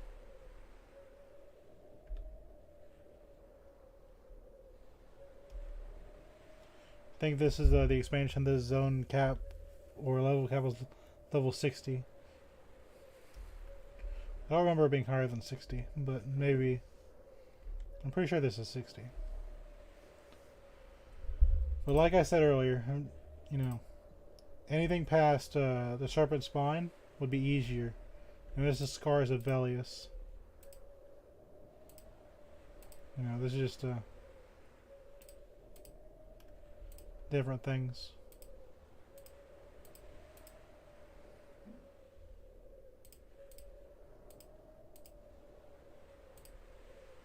There's some rare stuff out here. I guess it would let you hunt.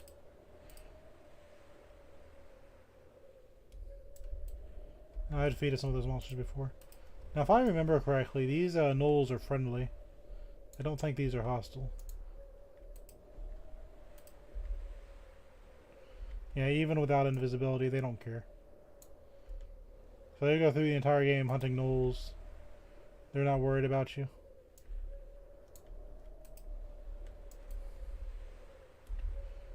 Doesn't show it on the map, but I'm pretty sure you can sell to these.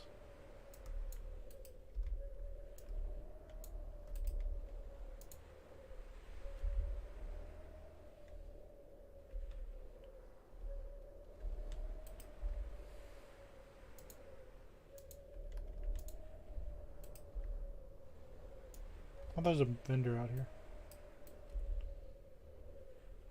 I might be just being silly.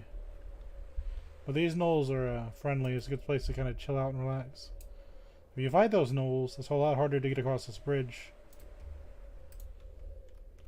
I remember when I was a newbie paladin, these shadow guardians, I would fight a lot. I was like level 33 at the time. But this is the Tower of Frozen Shadow. And I said, while everyone else was pushing on to go to the Eastern Waste, I said I wanted to conquer the Tower of Frozen Shadow. And that turned out to not be what the game designers intended, because this is a dungeon. But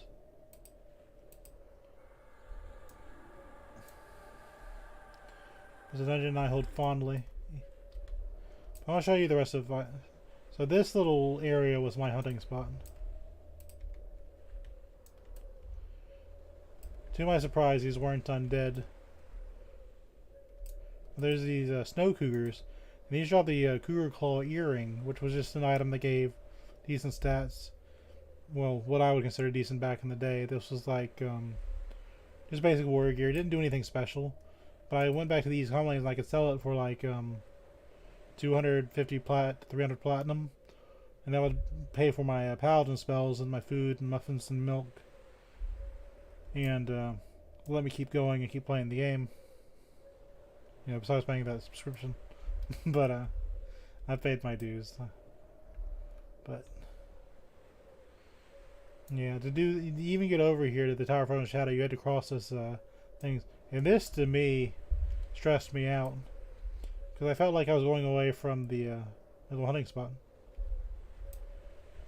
And the boat didn't come, but every once in a while, so you had to stay at your computer, like wait for the boat, and then there's a whole lot of sitting around and waiting. But this gnome camp was my savior kind of place. You obviously wouldn't fight these gnomes, but inside, as far as I know, there's no quest with these. I'm gonna crouch down. Well, you could sell to like little Zorbanastalis and Miraculous. They don't have any spells for a person like me, but oh, by the way, if you ever get into combat and you're looking for something to help you, they will not help you. But these guys all sell things like mana batteries, and I was like, wow, let me do this. This is cool. You could buy fishing grubs. If you had You know, a fishing pole, stuff like that. Get these little frozen sea biscuits and canteens of slush water. If you were out here for a long time. But yeah, this was my hunting grounds back when I was like level 30. I just run around fighting these snow cougars, and I take him out with this my little wooden two-handed sword, and I just fight these things. Every once in a while, you'd have a druid come out here, and they like snare it and just like fight 4 at a time, which I got upset with because there's only so many of these snow cougars out here. If you have more people hunting them, then that becomes an issue. So my solution to that was pressing on and moving to the Tower of Frozen Shadow, because no one seemed to want to go in there. But yeah, this is where, yeah, they have a translocator now. I don't know if the boat's still in operation, but it looked really cool. It was like this huge spinning wheel, you know, boat, and it had like little rooms and everything else. It was a fully fledged boat. Because some things were just like a little raft, take you out to like the Timber's Deep, like floating barrels on a plank. I don't remember there being a soul binder out here, but you come out here, and these are just basically gnomish sailors.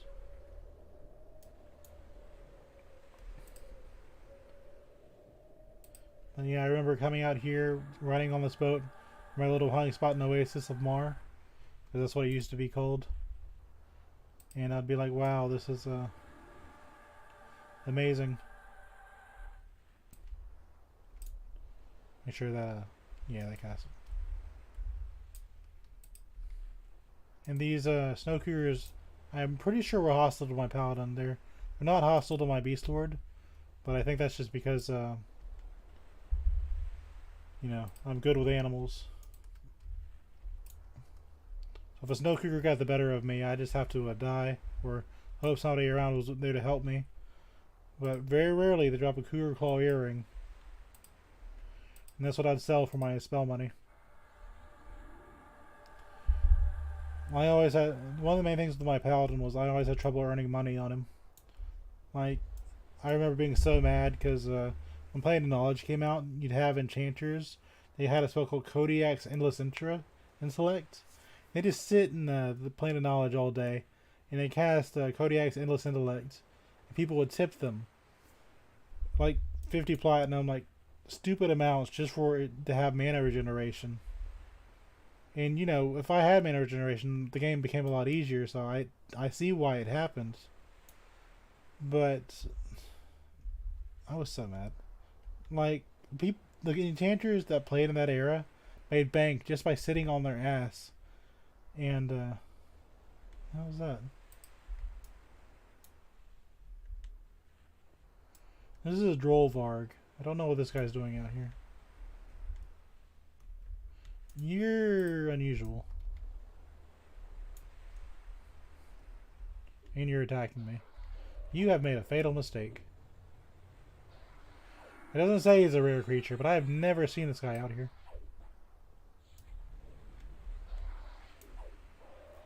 He's just a rare spawn I'm not aware of.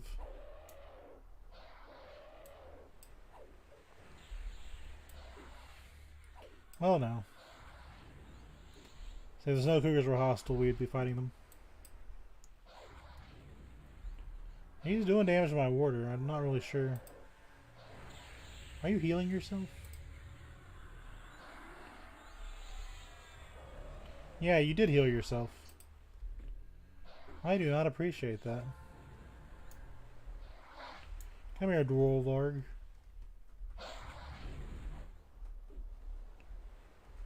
I don't know what he's for. You are not supposed to be out here.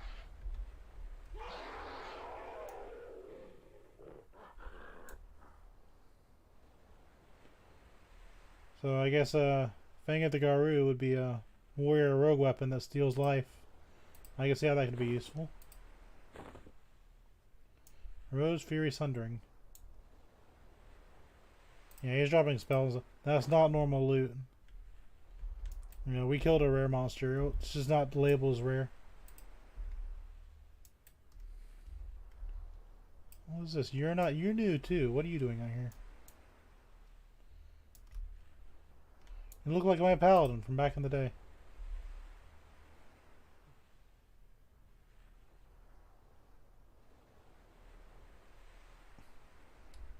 Was that a character meant to make fun of me? That's hitting way too close to home. We're not even going to read that. Okay, so my dear paladin back in the day, that kind of looked exactly like that, with more armor on. We come to this tower because he kept getting chased away because of druids and other players fighting snow cougars. So naturally, my first step was to go to the Tower of Frozen Shadow, and I just hunt, shadow guardians, because as you can tell, there's a bajillion of them.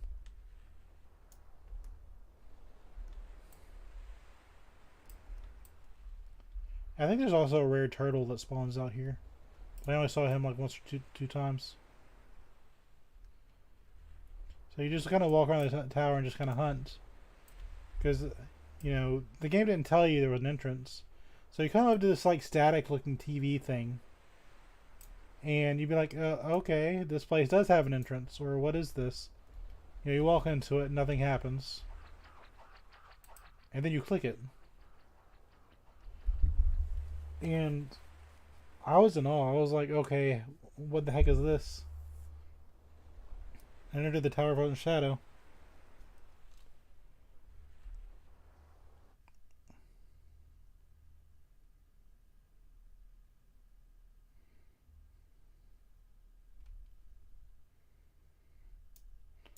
And this place would be where I would hunt. Now, this starts you off a little bit lower. As you can tell, this is a kind of an involved zone.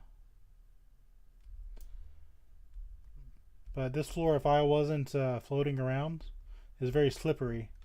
You would slide into this floor down here, and the shadow bone would come out and attack you, kind of like this. So basically this would happen. So since my paladin was strong against the undead, I was like, wow, this is great. Why would I not enjoy being attacked by skeletons that I am very strong against? And look at that, they dropped gold. Me fighting cougar claws, or cougars for, the cougar claw earrings, not fighting monsters that have gold platinum drops. But there becomes a problem with this zone, and is that you need keys to go around, and it's a dungeon. So you had to fight a very specific monster to drop the keys. And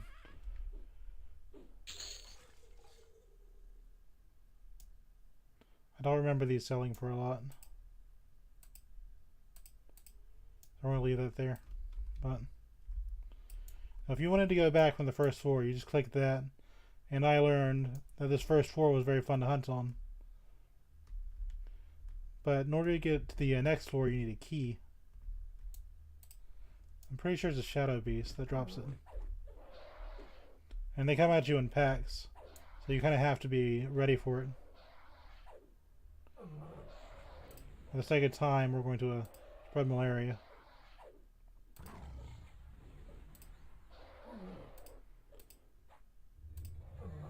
I used to really like this zone, because no one else would come in here, and I never really understood why. And then I got better at the game, and I saw things were a bit dangerous. Got some gnome skin boots. I remember trying to sell the stuff. Nobody wanted to buy gnome skin things. My goodness, if I didn't try. Anybody want to buy my gnome skin stuff? I try to sell it next to the gnome pirates. They were my only source of life.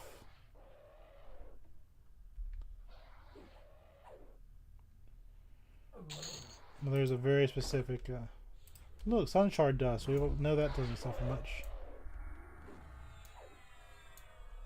And that's new. That didn't used to happen. Well, we'll keep it. It doesn't matter.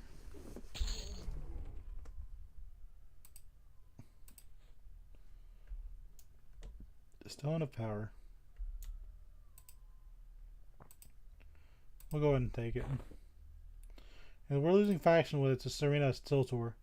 You can't gain faction with this lady, so it doesn't matter. But basically, this entire dungeon is just a big vampire's hiding spot. Yeah, power in here.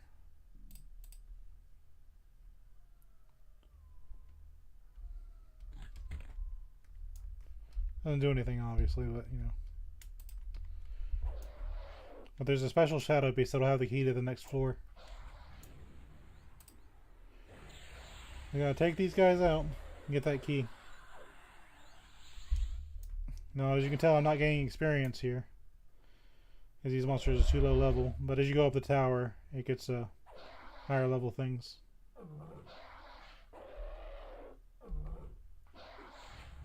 But the problem is, sometimes the exit isn't where the entrance is. You can have those bandages if you wanted to. My character hasn't really utilized bandages. But even without a map, you just kind of wander around these hallways and be like, what? I take out a few of these shadow beasts. What we're doing is trying to get the one we want to spawn.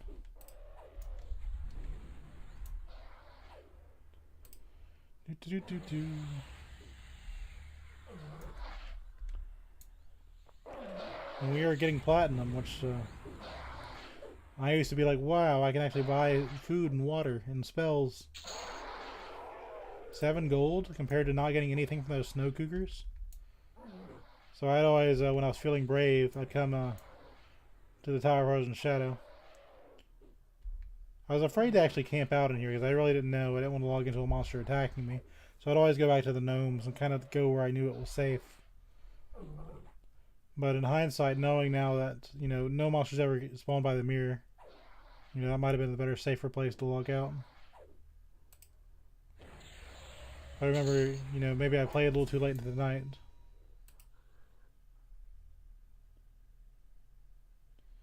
Who says you can't teach an old dog new tricks? You taught every dog you come across how to play dead.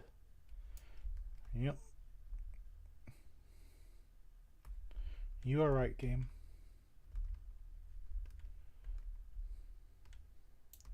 Plus, those eye shades do look cool, I think.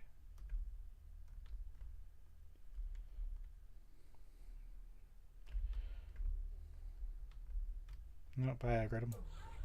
I was trying to avoid it, but some things are unavoidable. There's a bunch of these outside of the plane of fear.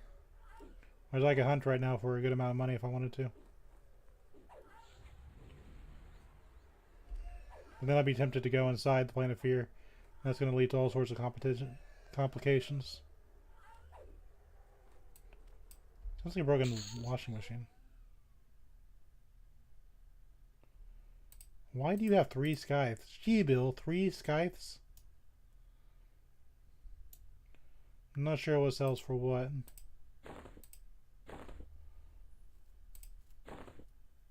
We'll just take that loot for no reason. For some reason, that I have 3 scythes. Yeah, monsters just kind of get up off the floor with no indication otherwise that they're monsters. You just kind of have to know. But yeah, for a paladin, fighting the undead, that was amazing. Losing faction with a vampire? Coming after Castle Mistmore? Oh no. But yeah, I loved this. But basically what we're doing is we're just going around looking for a monster that has a key to the next floor. And I remember never going past the second floor. I think this is the one we need. He just kind of spawns on you.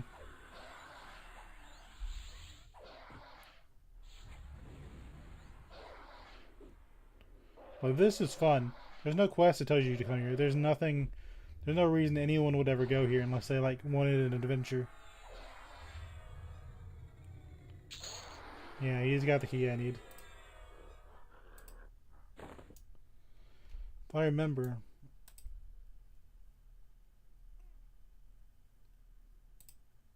I think these keys used to disappear when you logged out. Random door. Who needs doors?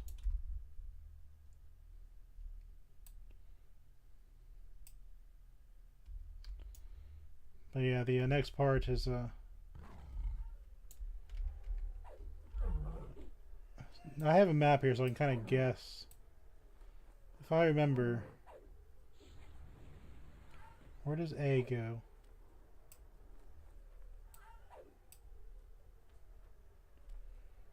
First goes to the library. But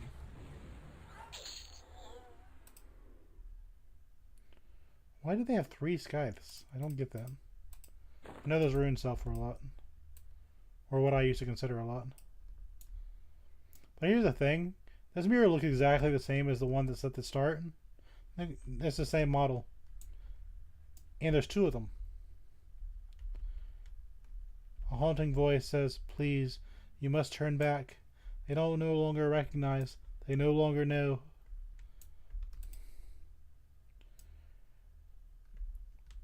This Tower Frozen Shadow second floor key has been added to your keyring.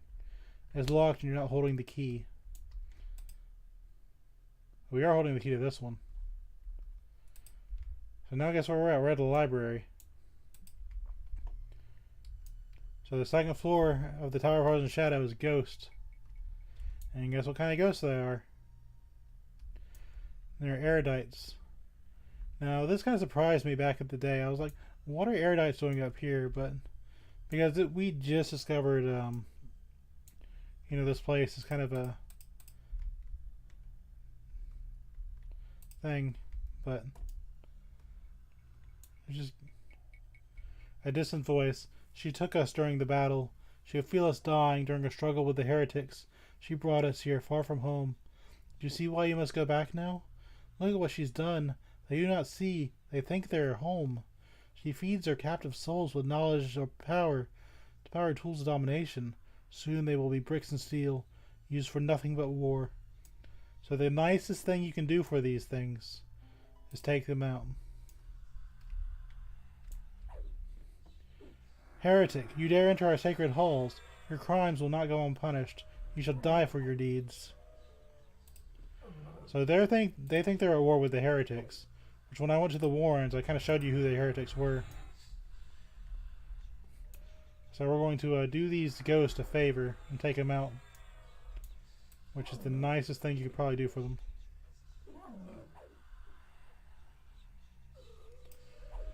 But what we're really doing here is we're looking for the one with the key. And of course, as spellcasters, they are going to hail some spells. 11 platinum for that. And we got some experience points.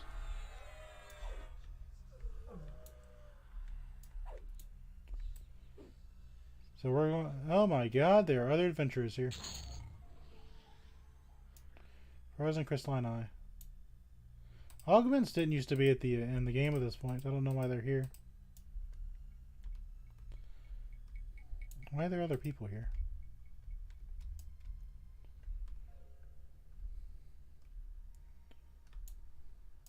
So I've got to find the one that has the key. Hey, why can't he hit you?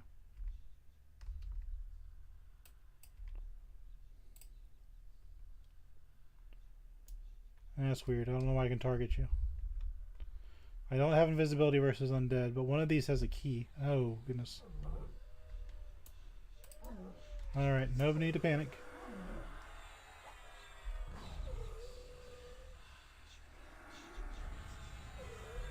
How much damage they do us. If I get scared, I'll act accordingly. No panic, just attack what my pet is attacking. These are gray. No big deal. Yeah, it's kind of the danger, even if you're going through a low level area. If you attack one and they say, okay, your number's up, They all attack you. As long as you pay attention to what your health is, you're fine.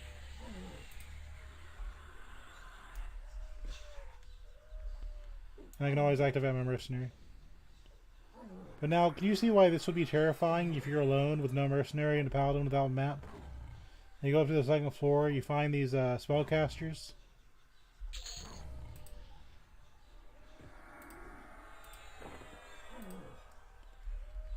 Well, this could be scary. It scared me, and I'm like way over leveled for this. Once I get to the next floor, I think I can actually just hunt. I gotta get past his erudites first. Which are always in the weirdest places.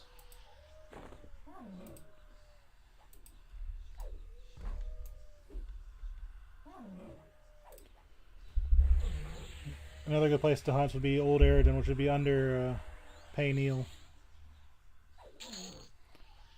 Or do like Harbor with the pirates.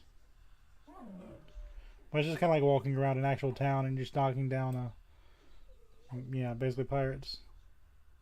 What I need here is I need the one that drops the key to the next floor.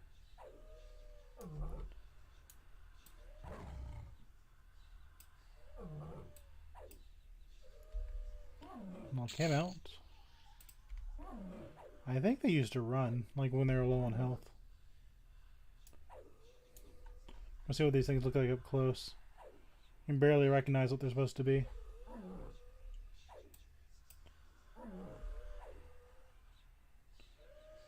But I love this as a paladin. I was just like, wow. Undead monsters everywhere. Heretic. How dare you enter our sacred halls? Your crimes shall not go unpunished. You shall die for your deeds. You know, I actually made friends with you, heretics. You got mad at me for delivering a hat.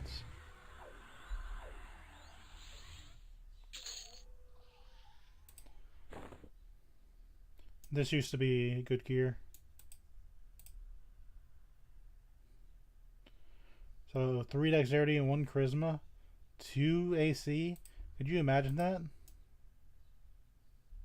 4 AC for a helmet? Is that not amazing?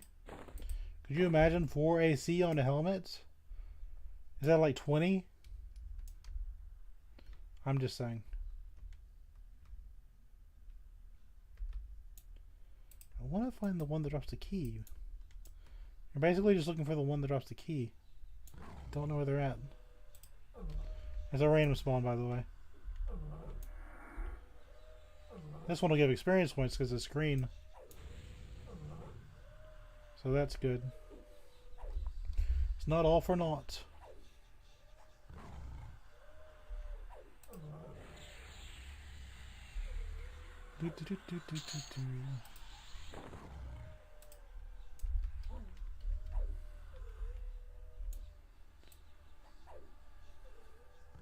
Yeah, I'm pretty sure it drops. I don't think you have to like search the bookshelves or something like that. Though I do think it's pretty cool. The entire theme of this area is just, you wouldn't expect, you're just outside fighting cougars and you're just all those endless whites, and then you come here. Okay.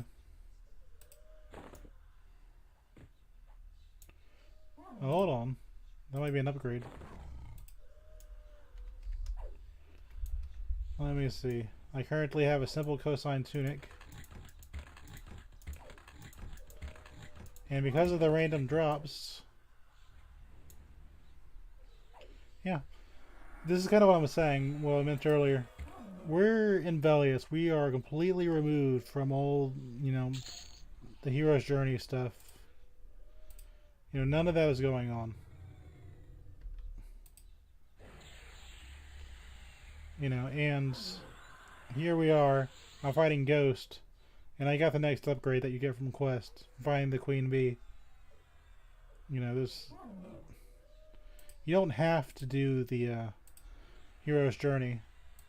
I have gotten an upgrade just by fighting these ghosts.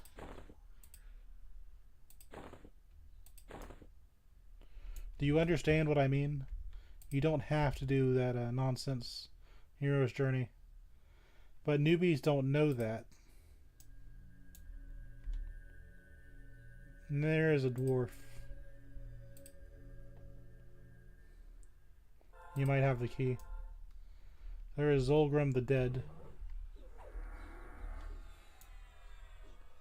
And look at how he looks. You know, there's kind of similar ones in the Estate of Unrest. I remember them looking like that, though. My pet has decided that this scholar has committed the sin of existing. So we're going to help my pet take him out. Usually it's just easier to assist your pet because you defeat one, your pet's just going to go back to the one he wanted to fight anyway. It's just a lot more micromanagement you don't need to do.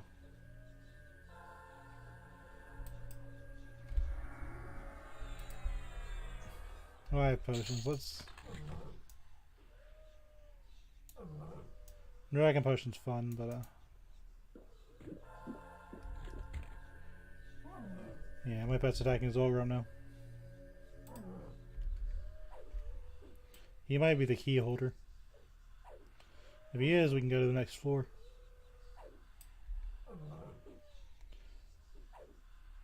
Yeah, he just said, "Are you?" when he attacked. Like a generic undead.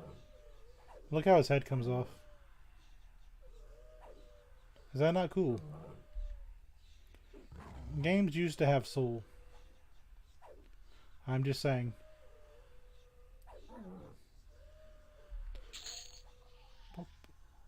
Nope, he didn't drop a key. Like how his head just kind of rolled off. Nowadays people think more graphics make the game better, but nah. Nah. Be fun. Do cool things.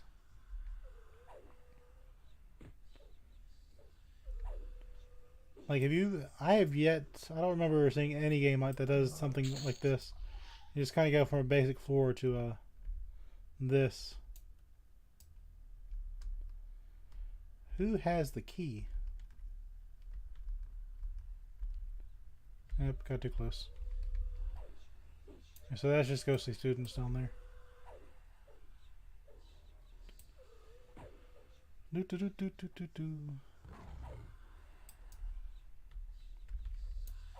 they're low level, my two-handed blunt skill isn't going up anymore. Well, that's okay.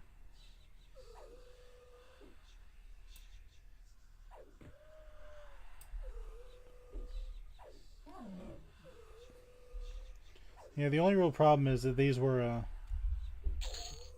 you know, ghost. But here's the real kicker. You know how on the first floor where, you know, the entrance was right next to the exit. You have to go to the library if you go past here. Little jerk sitting in the corner. Now you want to know how you get out of this floor? If you wanted to go to the Ice Cloud Ocean and get back home. And this really bothered me until I had somebody show me how to do this. That's kind of why I've kind of been inching over this way. While I hunted for the key holder. Everything I do is for a reason.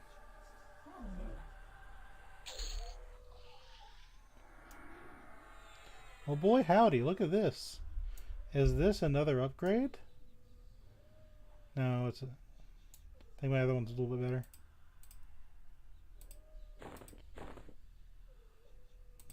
But they still drop Rough Defiant.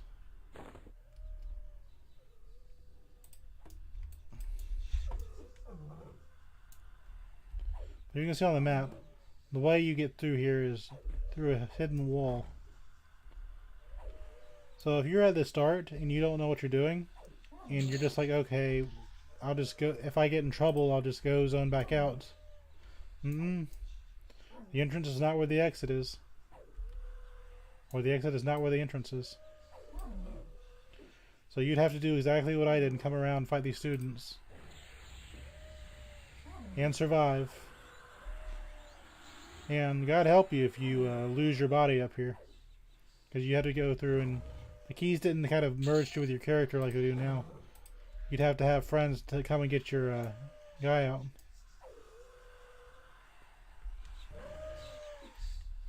Yeah, they're running away. That other group that was in here, their monsters are running. So that's why. So they're going to attack me because I'm just nearby. Because this game has a thing called trains, basically. So what that other group did is a train to my character, but it doesn't really matter. Take these words. But let's say you wanted to run away. This is the way out. You come to this very, very, very specific looking bookcase. You click it.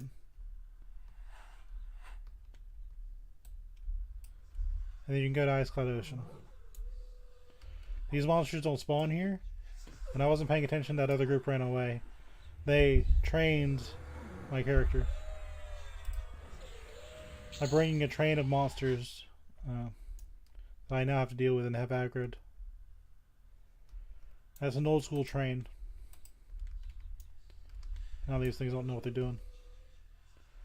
Let me get them off my aggro list. So basically what happened is I didn't see them, but they ran to the zone line. And now these ghosts don't know what they're doing.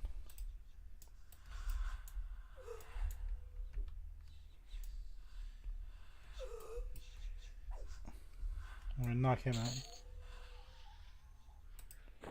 He has some cool stuff. And this would be to the 3rd floor. We need to find that key holder first. And take out this ghost.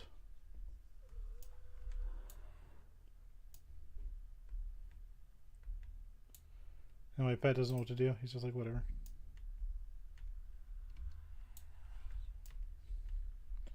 They're going to kind of annoy me for a bit, aren't they? I don't remember where the key holder is. He has a very specific name.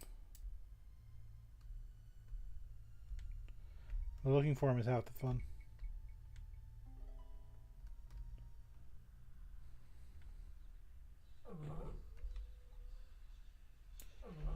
That guy has a shield on, which is kind of cool.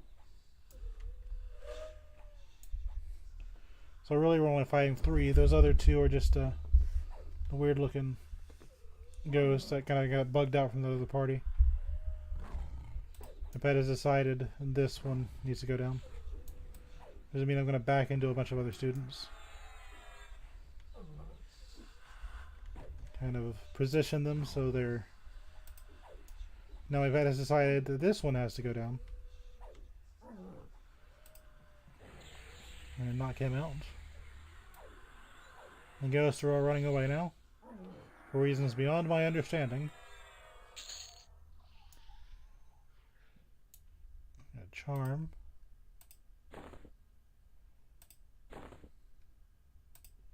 I'll look at that stuff later. What is going on? Oh, that other group's hunting. I'll be like, what is this Vashir doing? I just want to go upstairs.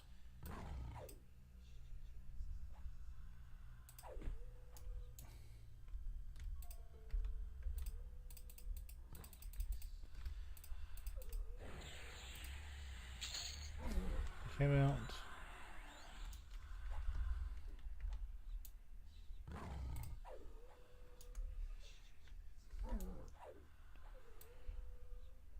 Eventually the key holder will spawn and move on to the next floor. I just gotta find them before the other group does. I expected to be alone, but this is okay. I'm getting some more platinum.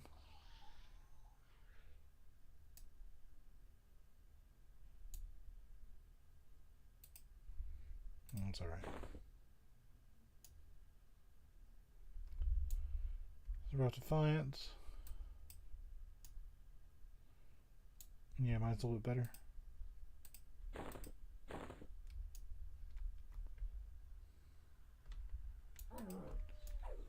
See, at some point those ghosts are going to come back and attack me.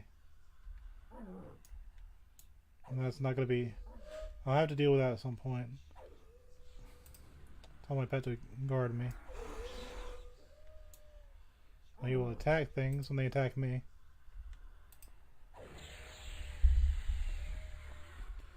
But these ghosts, I don't have a lot of hit points.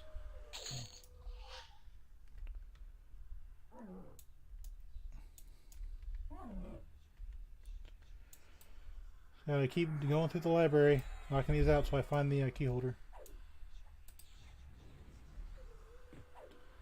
My pet, for some reason, has decided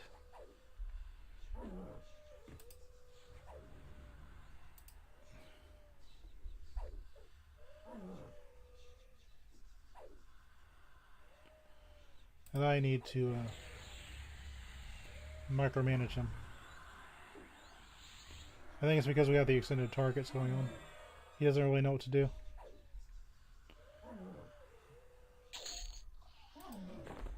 We're all supplied.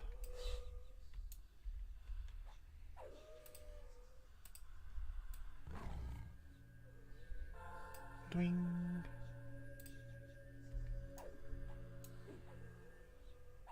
If you were really scared about the extended target, you'd log out and log back in. That way you wouldn't have to abandon the tower. Otherwise you could zone out and go outside and do it all again. But you'd have the key this time.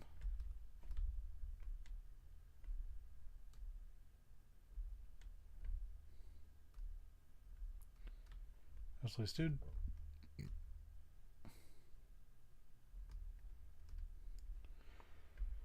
Thing is, I've got to find things.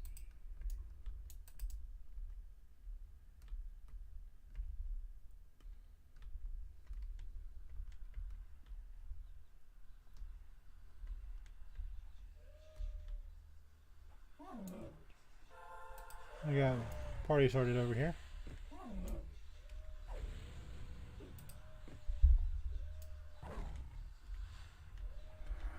I'm not really sure where my cat is. There he is.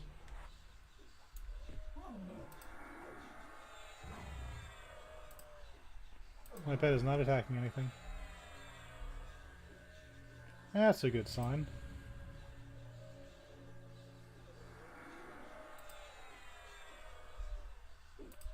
Attack the ghost. Yep. A shadow beast.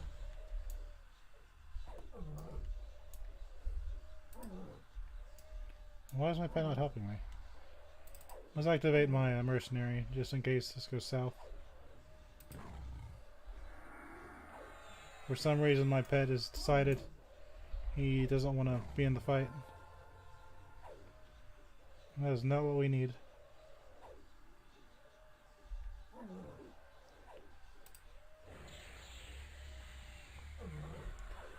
At the same time, this cooks might be what I need to go to the next area.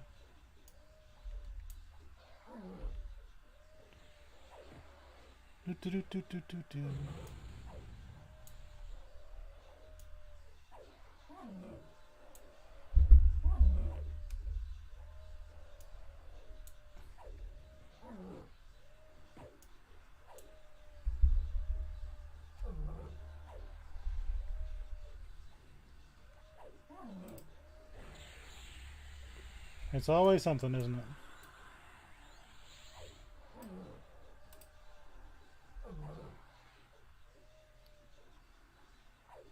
The real question is, where's my pet? You got gnome skin stuff.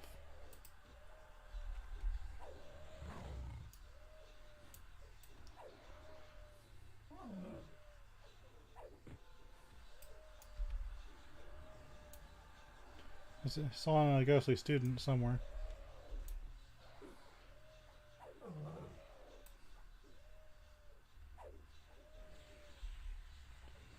I just don't know where he is.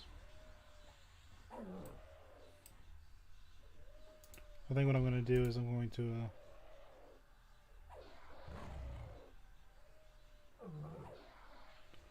I'm going to summon my pet if I can find the spell.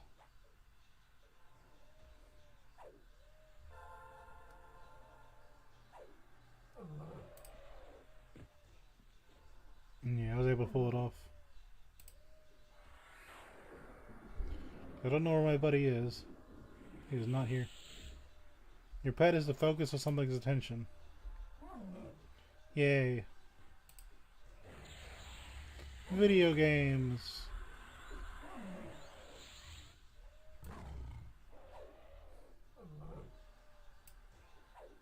It's like my pet's not in danger, but it's like, what do you even do in this situation?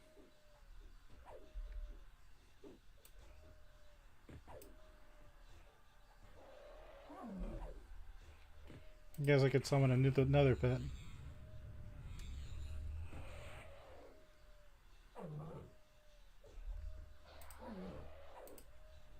think I got interrupted.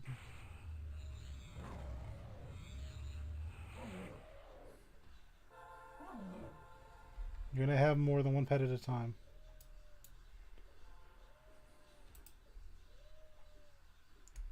As you wish, Rate One. Now, if I was a mage or a necromancer or an enchanter, those cost me reagents to pull off, but I think we'll be okay.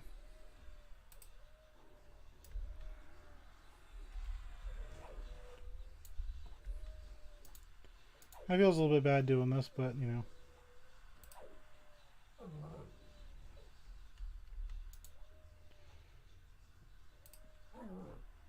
I gotta time it when he doesn't attack me. There we go. Got my spell back on. Remember, each time he hits me when I sit down, it's a critical hit on my character.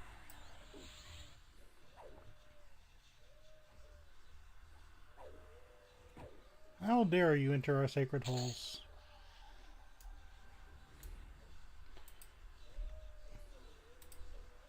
Beast Lords are very reliant on their pets. So if my pet's not in the action, I'm like working at like 25% capacity. I absolutely need him to not be an issue. Of course, I'm being charged money now.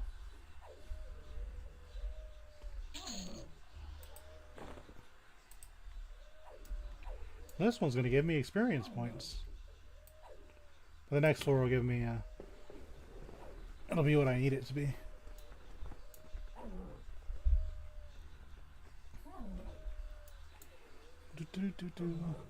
So around a malaria, just to kind of get things going.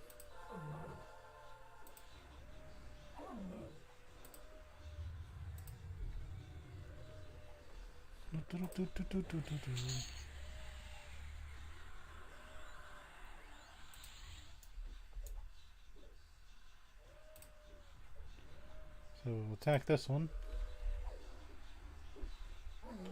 If we're not actually being attacked by something, my pet doesn't really care a whole lot that my mercenary is getting issued.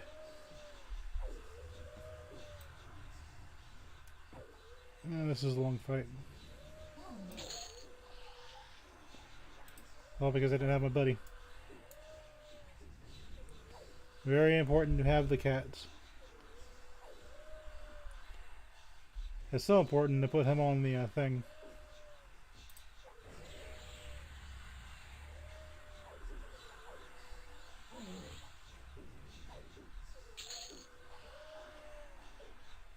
Woo.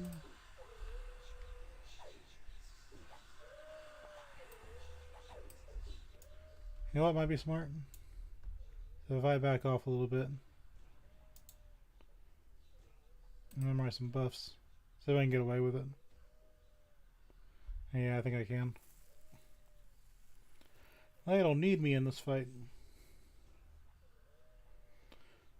But I do need to get my pet's haste and stuff like that going. Because he has no haste.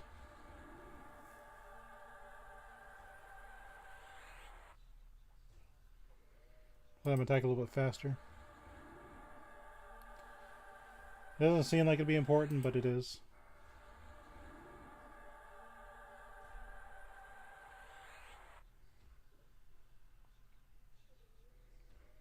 Yeah, that's better.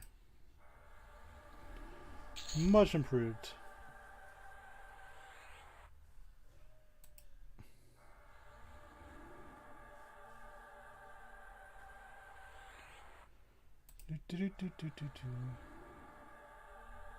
What they've been doing is they've been casting Tishana on us to lower our magic resistance. So now would be a good time to use Endure Magic. It's going to take me a second to cast. Dear pets, would you attack things, please? I'm going to get this fight going.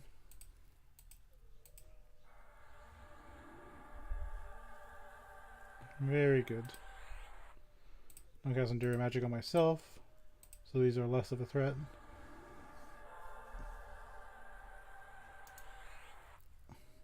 Load my general spells.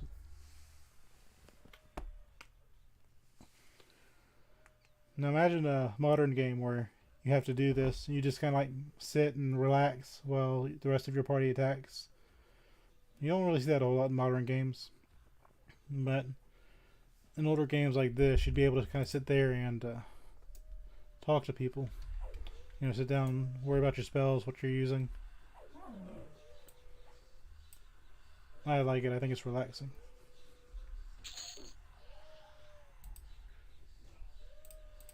Now we're going to take out this one.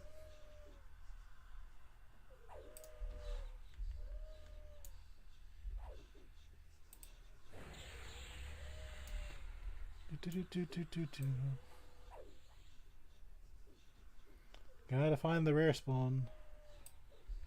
It drops the things we need.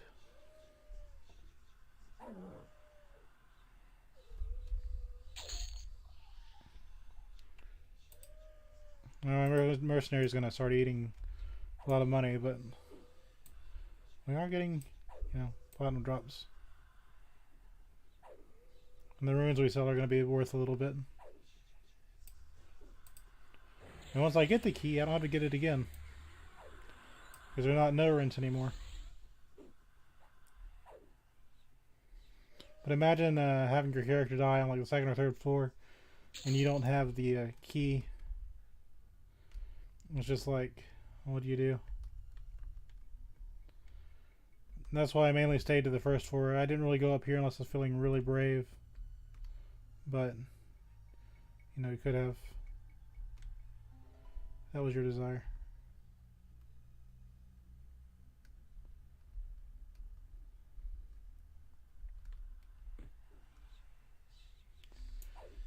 A bunch of students.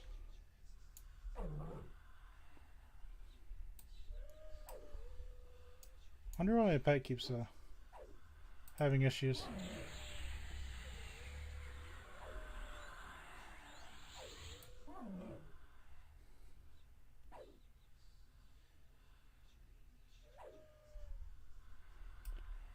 What I will say as a paladin, I had access to invisibility versus undead.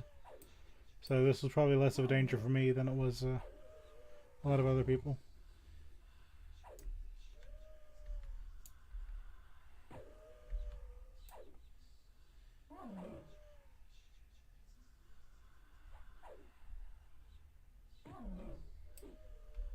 My pet just keeps not being nice.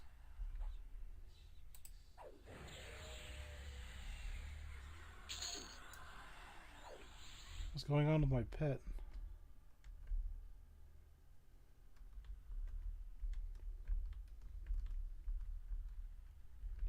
Scholars.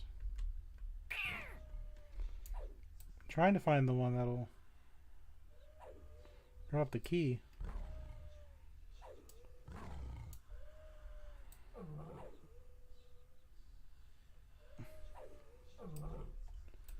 You know, if my pet keeps messing up, that's like that's more than half of the Beast Lord's kit.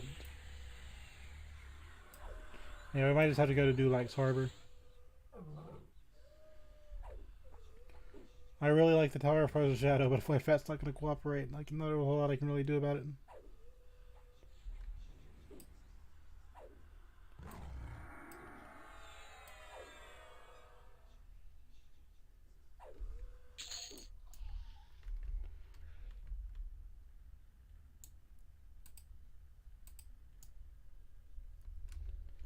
Yeah, what you do is you just keep fighting these until the monster you needed will spawn. I thought it was the dwarf at first, but nope. Man. My pet's not going to cooperate. I don't have a choice. I gotta either log out or come back. So what we're going to do is we're going to go to Dulac's Harbor, and I'll just show you another hunting spot. But I didn't want to show off the Tower of Frozen Shadow because this is a really cool place. And we did get an upgrade here. That was definitely not a waste of time. Unless you want to argue that all video games are a waste of time, but that's a whole nother matter.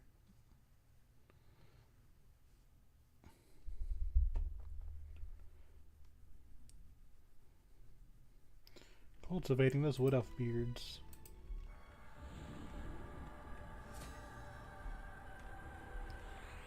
I think I got dispelled.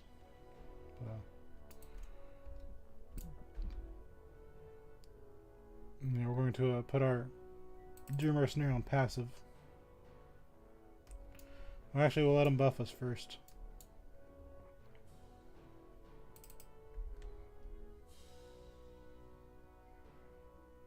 In this game. If you stand right here, the ground glitches out. I'm gonna run to the bathroom while he rebuffs us. It'll take about a second.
Okay, so yeah, as much fun as I like this game, it's got some issues.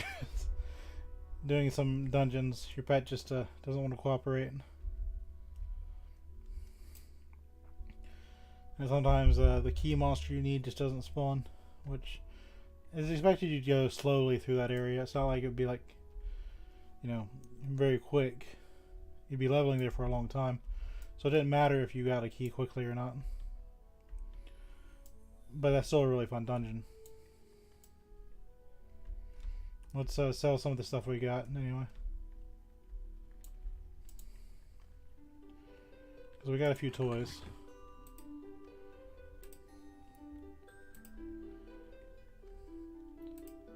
Back in the day, I bet somebody would really have enjoyed that weird weapon I got.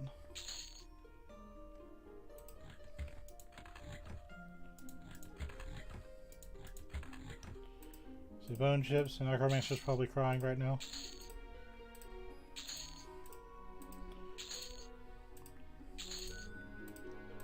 Globes of Fear. I'm not sure what they're for. It's obviously crafting, but it's probably for some kind of cool thing.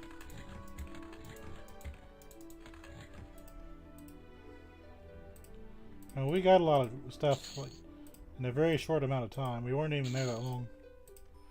It's long enough for my pet to mess up and just kind of show you the place. If I got to the next floor, we could have hunted there, but not really a whole lot I could do about what happened. I mean, heck, we did net an upgrade. And these sell for quite a bit.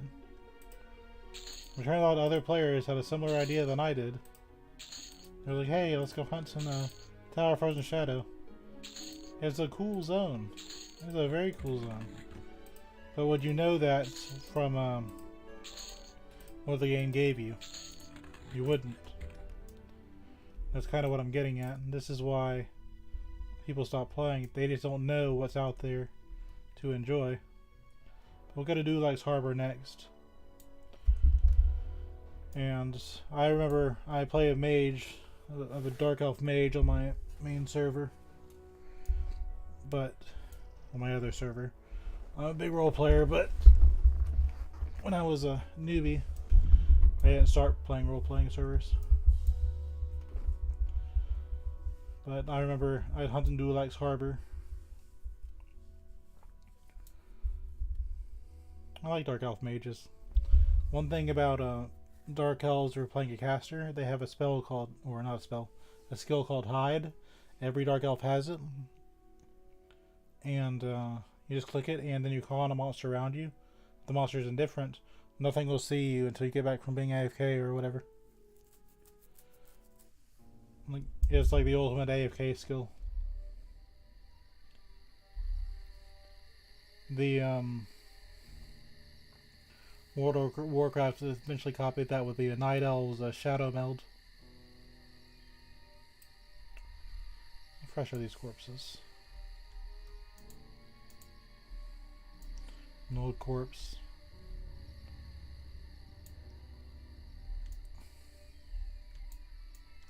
Yeah, this zone, they don't give you a map for it, but you really can't lose. You got vendors like all over the place. You're always in kind of like a safe space. And it's kind of paced really well. I don't know what happened with Gorkar Mesa, but they want you to do the hero's journey, and that's what they said. Okay, this is the next step up in difficulty. And what they gave you just, I don't think it's up to enough. Some people may enjoy it. I think the giants have way too much hit points. I think the harpies and the griffins are kind of way out hidden in the pocket, and you wouldn't know to go there. And everything else is just kind of up in the air.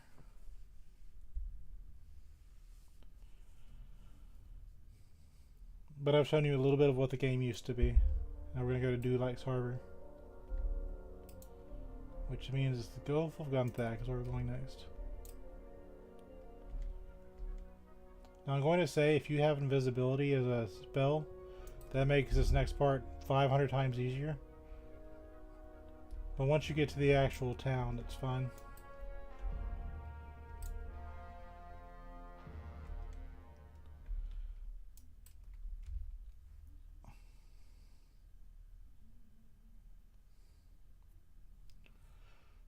And if you ever got tired of your mercenary, you could hire Dark Elves. I mean, if I was to talk to Guardian One here and I wanted to elf like her, I could definitely get them. I just have to abandon my current mercenary, which is somewhere. But I like the Milthin and Lecthin. That's entirely random, but I'm happy with my guy.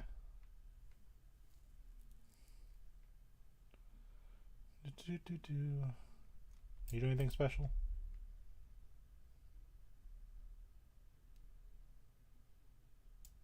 No, he doesn't. A lot of these NPCs have flavor text. One day I'll come and sit through and just kind of like talk about all of them, but today is not going to be that day. And the last time I went to the bazaar, I showed you where you could buy horses. I'll show you where you could buy Drogmore, because they came with the Gulf of Gunthak.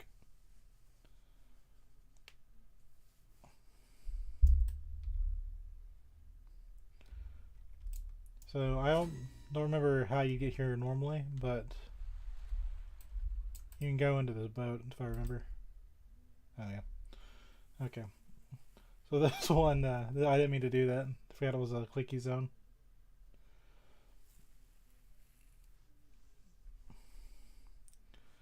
But you go to the Otis, you go to the Gulf of Gunthak. So where we were is, I think I came out here for like 5 seconds just to kind of like look at the zone. But yeah, this is what the zone was for. It's to tell you that hey, we're going to you know, the Kajaks or the Bashir basically were kind enough to share their dock with me. So for the most part, I just shuttle supplies to the lighthouse. So basically, my ancestor smiley face is down here cooperating with the erudites. What are you doing? So then you just board the ship.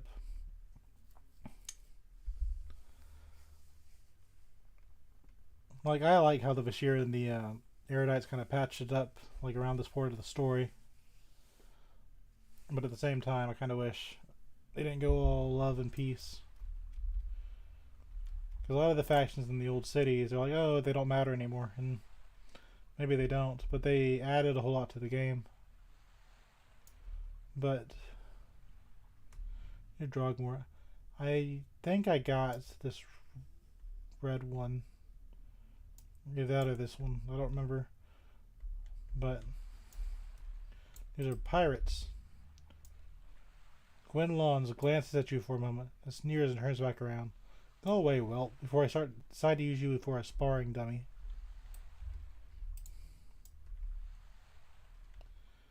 But basically, everyone that looks like the old model is a normal human, but everyone that has this updated model is a pirate. The reason for that is because I use old models, because I think they look a lot better than the new stuff. It's more of a personal choice. But anyway, if you go into this lighthouse, I think one of these guys, and you got a banker and a merchant. So if you want to sit out here, you can. You're gonna buy a black drum. You summon a Drogmore to ride around on. I think he's some other cheaper ones, but yeah. Because I think I bought like a small red or yeah, I'm pretty sure it was a small red drum for like 10,000 platinum. And that was a lot of money back in that day. But so basically I was hunting out here, and I was once again with the gnomes. So I did play World of Warcraft for a little bit because of my time with the gnomes. I said, you know, I'll play a gnome, and then it turned out everyone just wanted to be mean to them. I was like, what did I do? I thought they were cool. Every time you go on an adventure, the gnomes are the one that always had your back. But basically, you come in here on a boat, you go hang out with the gnomes, kind of meet the pirates, which are kind of mean to you. And the only way to get across and start the Legacy Keisha expansion is to go swimming. So then you go swimming, and I think this is one of the, outside of Kedge Keep, I think this is the first instance where you find monsters underground. So there's a zombie. No point in using invisibility yet because, you know, they'll see through it. A savage skeletal sailor. Level 29. So if you were level 30, about one time I'd be fighting snow cougars. If I played later on, you know, if I was wanting to fight in the water, which I probably would have, I could have hunted here. Just hanging out in the water. When you're swimming, it's like 200. It's about the same speed as walking. But we're so used to Spirit of the Wolf speed. We're just like, eh. And cast out survivors.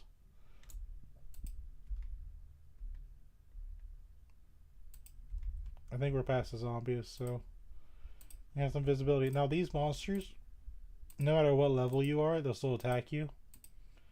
So if you're just getting a little bit of loot, that doesn't really matter. You can sell whatever they drop. But if you're in a hurry or something like that, you know, it's gonna take you an hour to get up the shore into Dulac's Harbor. And they do look kind of cool. This little bug. Casual Survivor is kind of cool.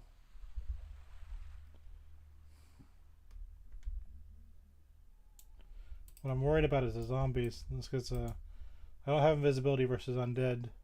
I kind of have to navigate around the zombies.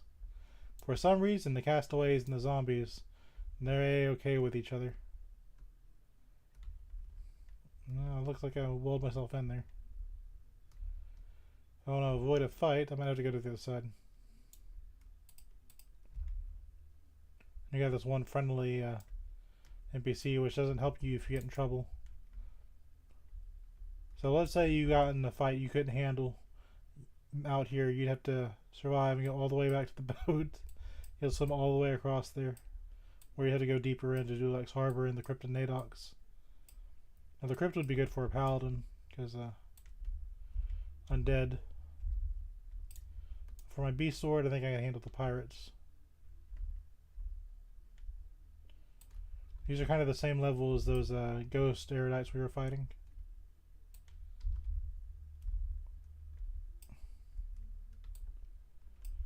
So you very carefully kind of wiggle around. And these could power up my Seeker's Charm. They weren't here back when I was originally playing the game.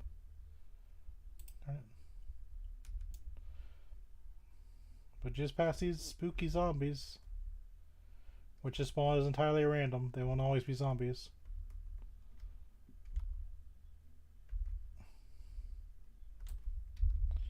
Oops. There's a cave. This very specific cave.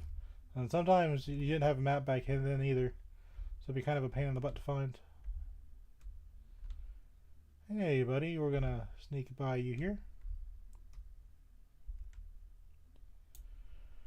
And this is where the Drogmores came from. And you can fight these Drogmores. And you had to because they're hostile to you.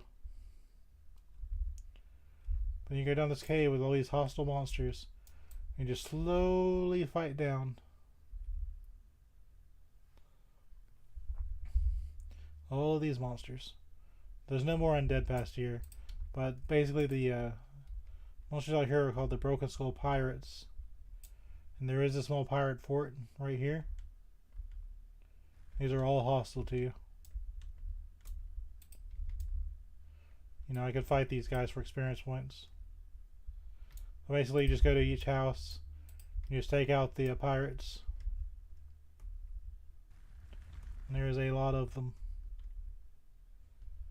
So you could hunt here if you wanted to. You know, it's basically just a fort. It's made entirely for players to play in. But I like Dulax Harbor. It's a little bit further down. So after you get tired of this place, you just go further away from safety. And I never went to the Crypt and Nadox. I don't remember why. I probably had a reason for it. But I always went to Dulax Harbor.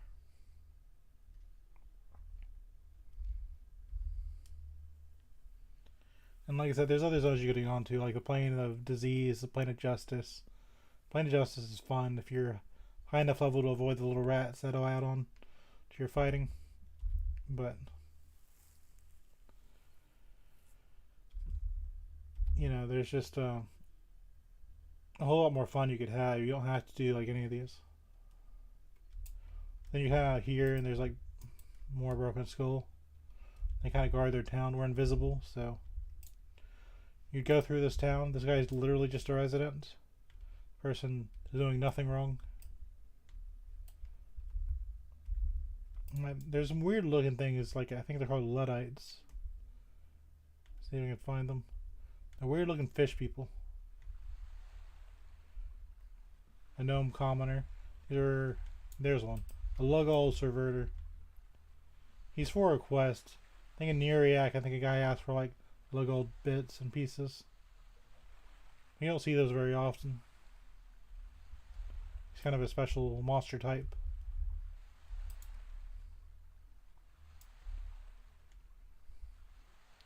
What is going on here? Yeah, there's a whole meeting of these things. But they're just teaming up with the pirates. These monsters all run away if you take them to low health. And normally you'd have to fight through here, so this takes a long time. But my invisibility held up. So this is where I would recommend after you get tired of the hero's journey. Come to Dulux Harbor. And if you're a gnome or a rogue, there's a secret I want to show you. Not a gnome. If you're a rogue or you have a sneak, there's a merchant here. And these monsters are going to be a little bit tougher. You know, if my invisibility breaks, we're going to have to fight. But this is a dockyard full of pirates. And these are all hostile. There's hi buddy. The rare female gnome.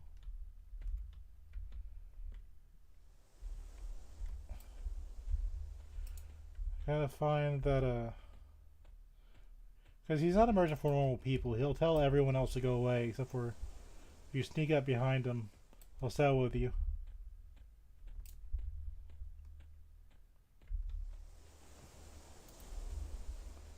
Gotta remember where he is.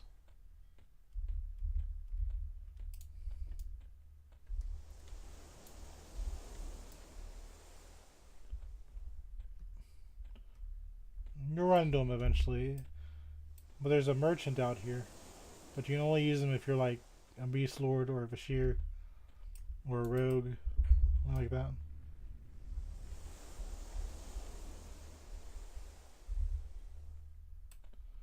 But they do have an inn and stuff like that. So nobody can be friends with this city, but you know, if you wanted to have a bar fight, here's your chance.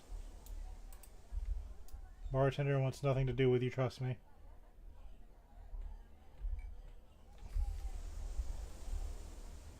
The Hungry Shark. I think they do actually have a shark in there.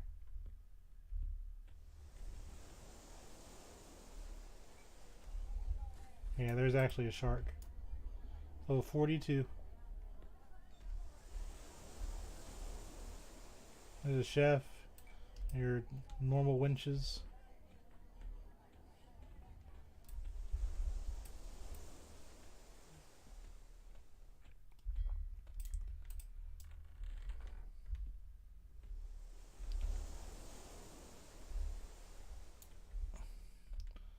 Alright, I think it's getting about time for a brawl. I don't know where the these ships are they're higher level than the rest of the stuff. If I look around enough, I can find that Dark Elf merchant, but we really don't need to. Thing is with this is that you have to stop these guys because they'll run to their ship, and when they run to their ship, they'll call everyone else out, and they'll have a dog pile on you. So you kind of have to be aware of that.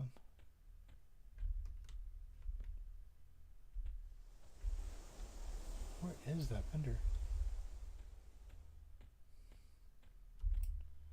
I'll find him later. Let's begin the assault.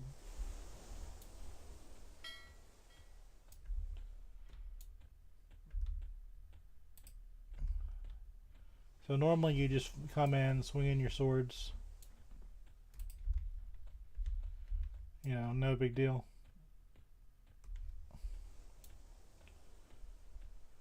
But we're going to start here.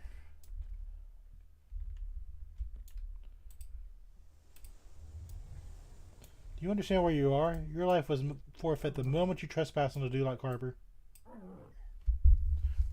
And we're going to start fighting these guys. There's no one picked the wrong time to not be home.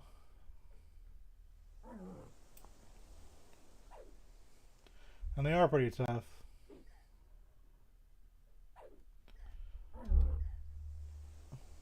But you know, if you do get in trouble, you can stay near the entrance, or you can go to Torgaren Mines.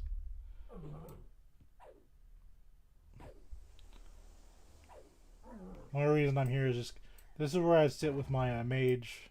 I just kind of pick out the things out of this area. But we'll kind of circle around just for fun and just fight everything. I think they'd be more enjoyable to watch. So we'll start here. We won't go on the ships because I know that'll get my character killed. Or I'll at least have to run away. Monsters here do run. So I'd probably save my ice spike for here if I was worried about that. Because if they run into another one, that can cause you problems. There's a fine line between bravery and stupidity, and you just crossed it. Perish! Now we're fighting a shipbuilder. This is the new model, kind of. I have the older model enabled for most of my ogres, because I like the... they have more soul to them, I guess you'd call it. I think they look better.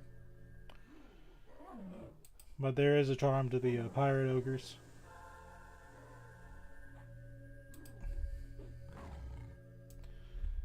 But yeah, they're kind of spaced out enough to where you can just kind of fight them one at a time. And because he gives experience, he'll increase my two-handed blunt skill. So I will be able to defeat things. But remember, these monsters are way before Serpent Spine came out. So we are... This is where Serpent Spine was. This is up here. So these monsters are going to be tuned for expecting you to have worse stats, which means we are at a very significant advantage. But everything's nice and spaced out. Your pet won't have issues like it will in the Tower of Shadow. You can just have fun. If you have invisibility, this is a very easy place to get around to. But he's going to run, so we're going to cast an Ice Spear. Slow them down. As they have less health, they will not go as far. They came out. You have changed nothing. Our plans will continue despite your meddling. So I'll just heal.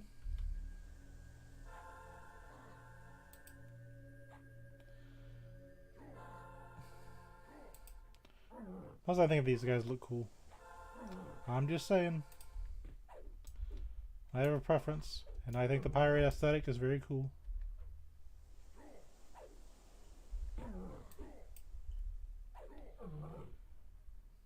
This guy's a little bit malaria. Get him going down a little faster.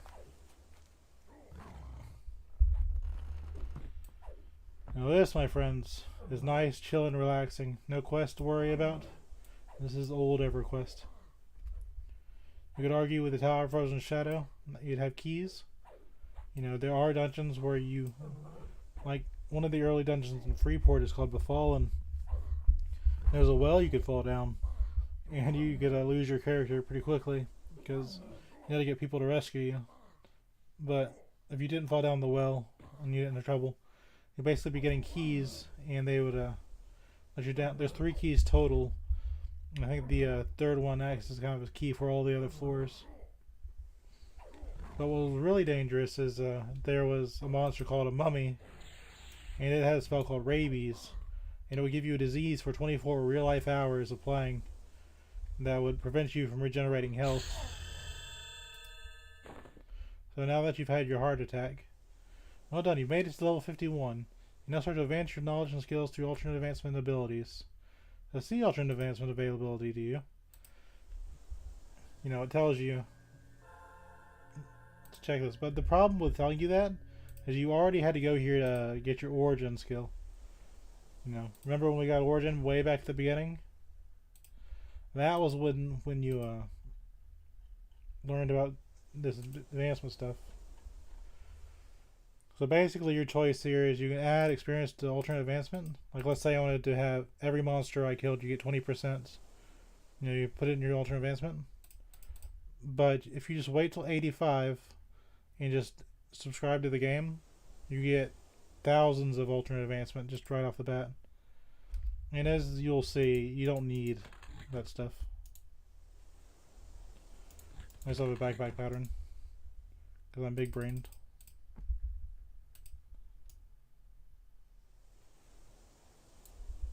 Oh yeah. We're gonna load buffs real quick.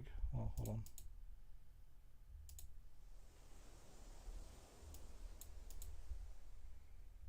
Yeah, I'm gonna show you what Ultra Vision looks like. So if you were to play a Dark Elf, notice all those places have been very dark so far. You have Ultra Vision. If you play a Dark Elf, this is what you get. If it doesn't fizzle.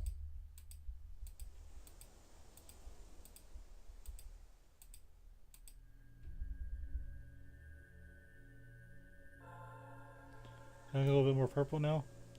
It's easier to see. That is one of the most powerful Dark Elf perks. The ability to see things. So, if you don't mind it being a little bit purple, you can see a whole lot better with the... that's why a lot of people play Dark Elves. But for no other reason, because if you played a human back when the game first launched, when it got dark outside, it got dark. Like, actually dark. Like, pitch black dark. I don't know. I'll explain it more than that, as in, it's not a joke, it was really, really dark. But if you played a Dark Elf, you could actually still see when it was nighttime. That's kind of a big deal.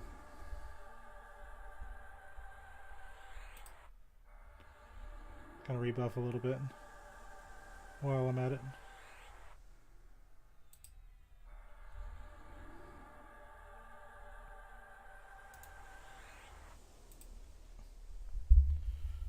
I probably won't use Ultra Vision that much, but you'll probably see later we'll get, you know, helmets and stuff with Ultra Vision on it.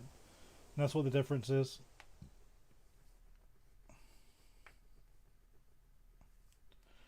But generally at this point, the smartest thing to do is just keep leveling up normally. You can build out your Ultra Advancement, but you will only have 250 as a new player. But even this 1,000 is like nothing. Oh, and by the way, those things that you did earlier, you see this costs 3 alternate advancement points for the first rank, and it reduces the failure of fletching or, you know, failure of fishing recipes, you know. Oh, 59. So you may see this and you'll be like, oh, in order to do those quests, you get level 59 and decrease your chance to you know, fail those. Well, guess what, by then you're level 60. You're way out leveling those quests. So it's like, I just don't get it. People don't want to play when they can't do a quest. I like the way the XRs look.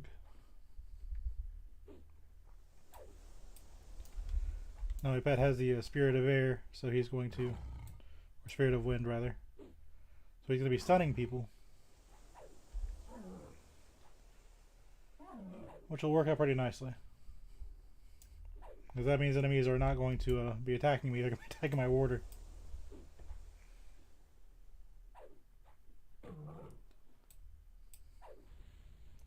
But you have to remember my warder is also, he's lower level than I am, so he's going to take more damage.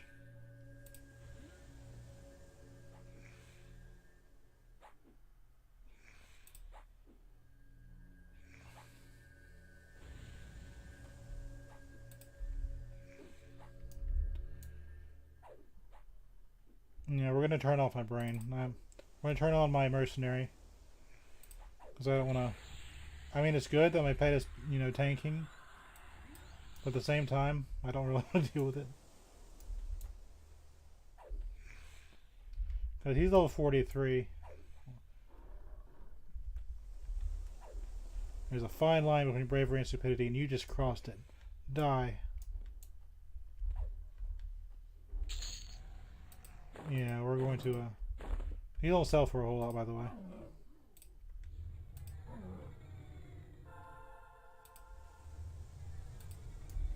So we're going to, with our mercenary on, kind of just turn our brain off a little bit, kind of relax, just enjoy the game. I'm making enough money to pay for it. I'm not worried about it. But I prefer they'd attack me, so these boarding axes don't sell for a whole lot. We'll hold on to it until we find that vendor. So the dark elf on these buildings, if you're a rogue or a beast lord, or not, if you're a rogue or a bashir with a sneak skill, or anyone else with sneak skill, you can turn them neutral. You can sell stuff to them. I gotta remember where he's at. When they have a buddy, they won't run away.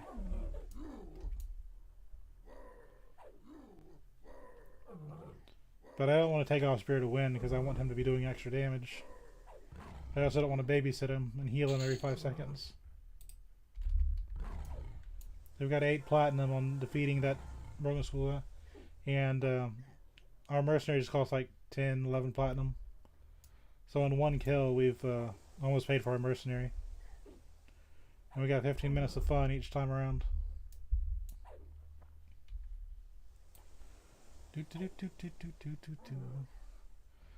Well, this is where I would hunt with my mage. I didn't viz in, come here, I just relax.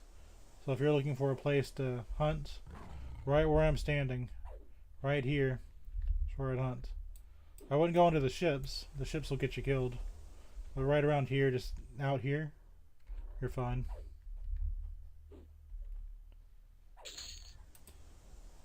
Because you can, you know, deal with like the Hate's Fury and stuff like that. Yeah, that's a wind scoring and shit. Hold on. Got too close. I'm good at that.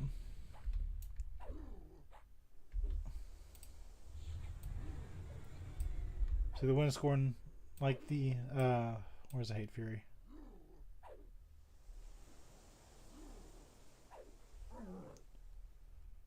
Pretty sure one of these are, it's called the Hate Fury. I'm getting that from somewhere. Oh yeah, there's another ship back here. I don't remember what level it is, but I just like hunting in the city. And this is fun and relaxing. But yeah, I recommend 0 AA grinding. Don't even bother. Because anyways, even if you did, you get like 250 AA, and then you can't do it anymore. And whatever options you have, they're locked in. You're done. Some may see that as a bonus. I'm gonna smack this guy in the back of the head. I'm gonna cast Spirit of the Wolf on my dear warder, because he's walking slow. I do not need you being slow.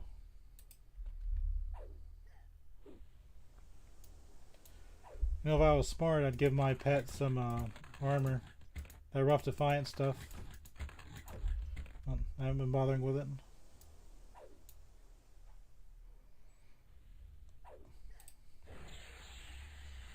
I'm just having my mercenary heal my weaker pet. That'll make this a lot less stressful.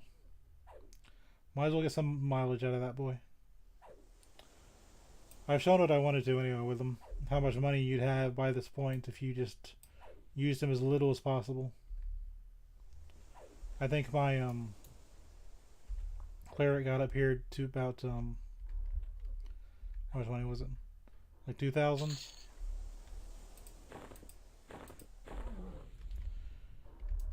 And we can just roll into the next one. Nice and easy.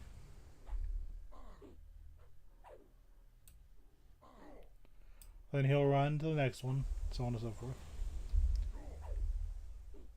And by the way, my name is I'm no longer a beast lord, I'm a primalist. And these can drop ornate defiance, just like the quest rewards you'd get from Serpent Spine. But yeah, this is a favorite zone of mine.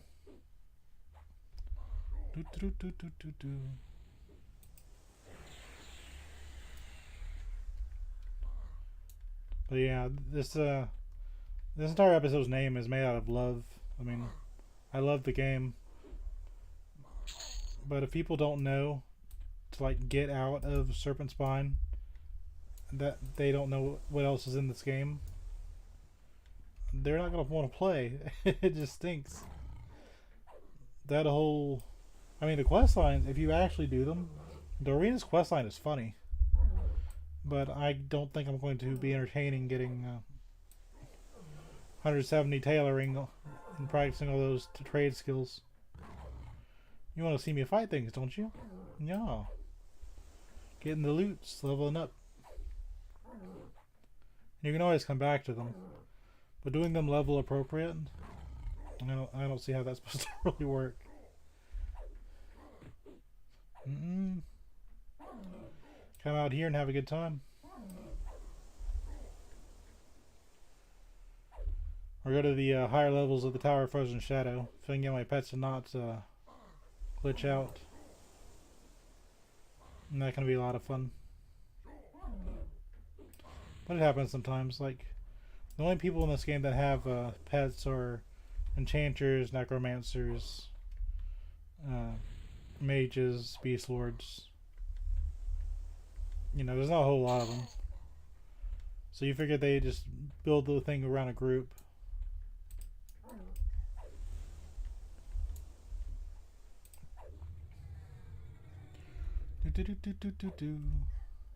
And you saw other people were playing in Towers of Frozen Shadows. There's a reason for it. It's very fun. But if I didn't show you that dungeon, would you know to go out there? Would you know you needed a key to go to the next floor? There's a special monster on every floor that gives you a key. You know, that kind of knowledge is kind of lost to time.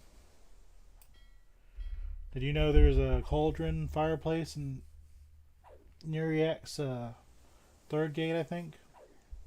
That if you click it with a special thing, it teleports you to the Lesser Fate Arc and you can go to a Castle Mistmore.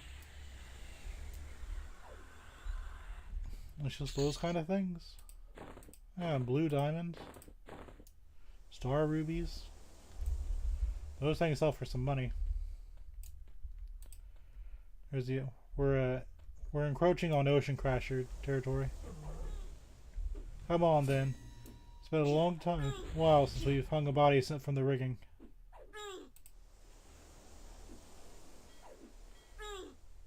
What is this?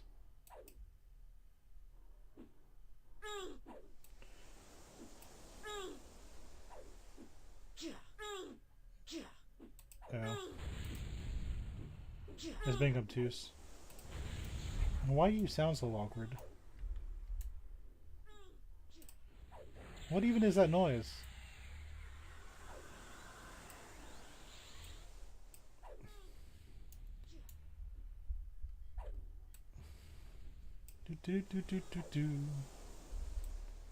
Kind of won't go too far into the Ocean Crashers, because if they run down that dock and they run onto the boat, they'll pull the entire thing and they'll come and attack you. And that is not a risk I need to take, so we're not going to. Instead, we're going to try and find that vendor.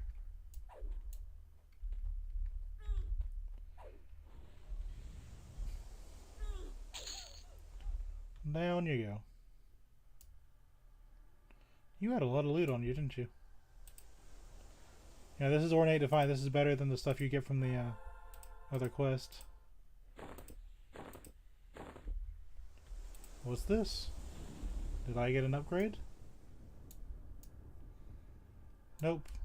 But you get the basic idea. I want to go in the building. Get out of my way. It's one of the rare towns that you just can't... There's no faction associated with it. It's just a pirate town. And since I'm not a pirate, gotta kind of deal with it. Ain't that right, me mateys?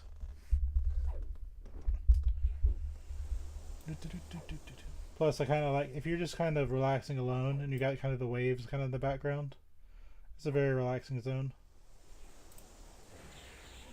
Nothing like taking out pirates to the sound of the ocean.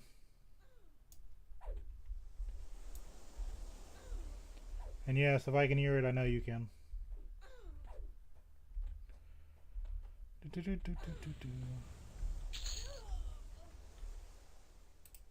I know shivs don't sell for a lot. We got some human parts. 2 human parts. Oh lord. So we're just going to malaria all of them. Gotta soften them up. Kind of the danger of the buildings. You don't know what you're going to walk into. But on the other side of that, we have our lovely mercenary that is activated for this reason. Because I want to turn my brain off. You could argue that a tank could take you up to like level 75 or something like that. But it's just nice to be able to have someone kind of in your back pocket. Especially if you're a pet class.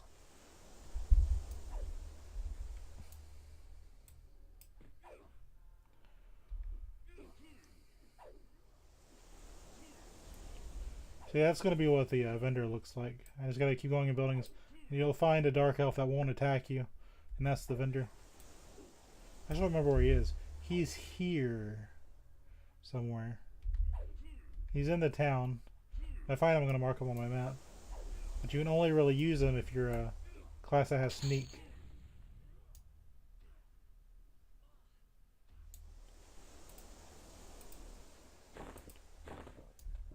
I'm going to give my pet those harpoons.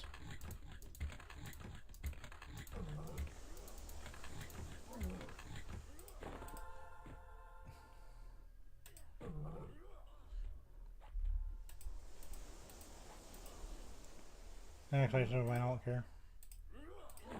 You can give your pet weapons and armor to make them better. Do more damage, you know, have more defense. Especially as a mage, you'll want to dress up your pets because you're the one that can summon it.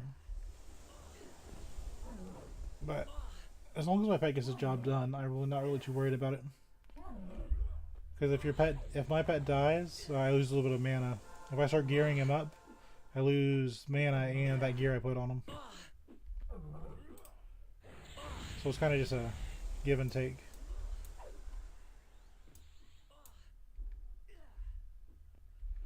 He kind of sounds like Link. Like, if you remember from Legend of Zelda. I don't know. Like, yeah. I don't know. That's kind of the impression I get. There used to be a really popular dark elf named Drizzt Do'Urden.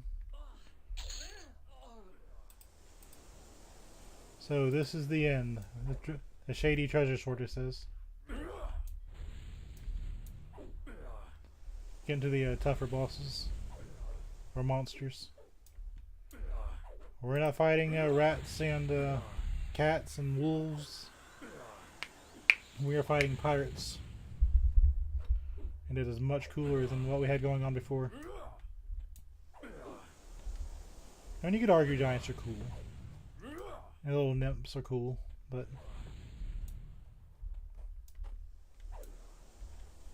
Lagorkar Mesa. Man. Man. This is a buckler of Inaruk. That's cool. Inaruk is the god of hate. So his hatred as my shield. My enemy shall fall.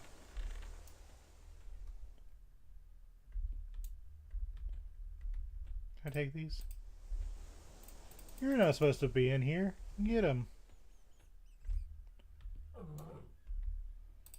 I'm committing the crime of walking at normal speed.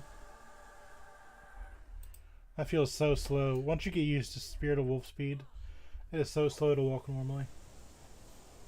Did you just jump on me? I think what happened was my pet stunned him and he wanted to walk towards the roof and he jumped back. Let's take care of Dark Link here. I think we get some disciplines at this level. But it's not worth going back to town for.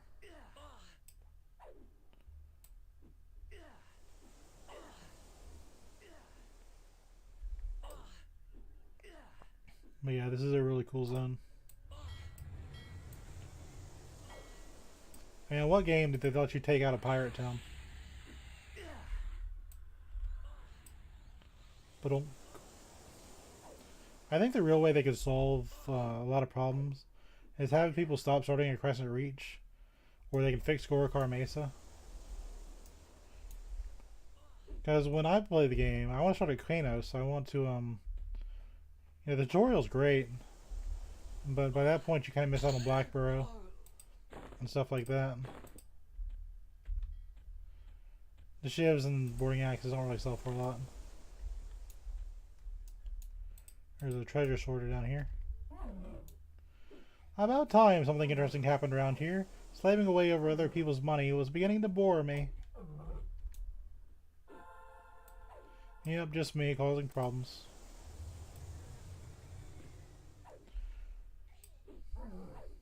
My pet has decided he wants to be on the other side of the wall. He takes that whole pincer attack thing seriously. And the gnome is teleported behind me. Which isn't an ability, that's just kind of the game being kind of goofy.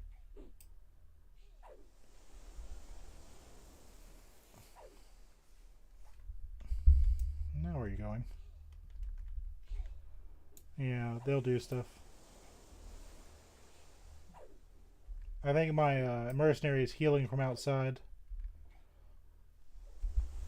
Sometimes this place is just kind of made out of paper mache. But it's fun.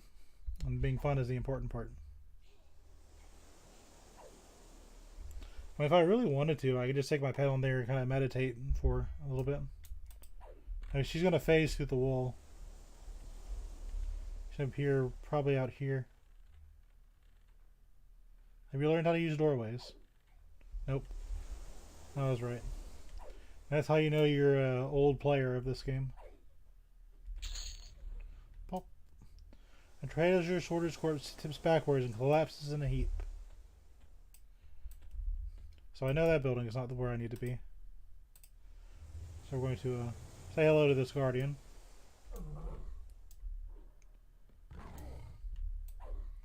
I'm going to go check another building. I'm going to clear out these buildings so I find that vendor. Because it's bugging me now. I know he's here somewhere. But I do want to get experience points. They've got an event going on where you get more experience than you normally do. Well, that's no problem with me.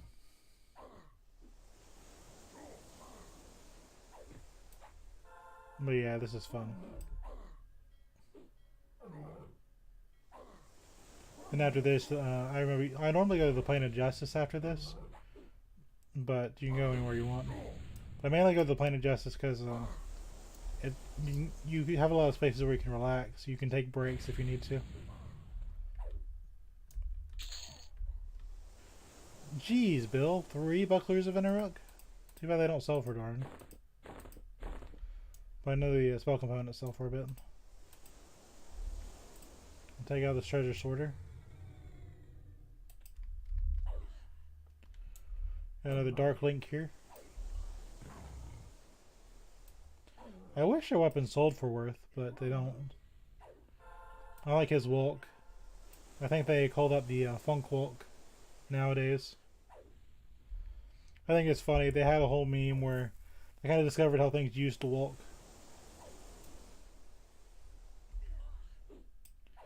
But yeah, we were funk walking way before you newbies or zoomers found out about it. Also, Treasure Island is a good cartoon. I'm just saying.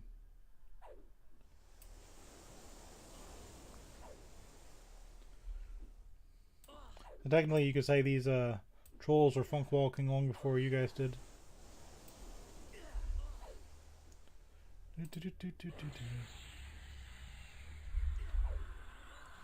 Already halfway to 52. That's so easy to gain experience points now, right now. I might play for a little bit longer. Now I'm having fun.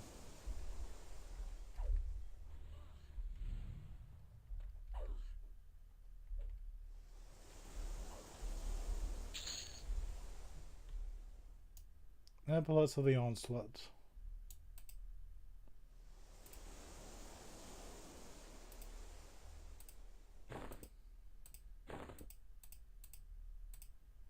Neat. Yeah, you can kind of see his funk walk.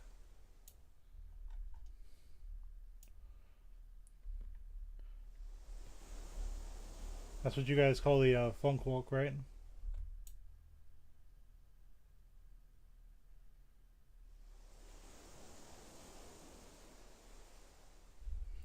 Funk walk just a little bit for my entertainment.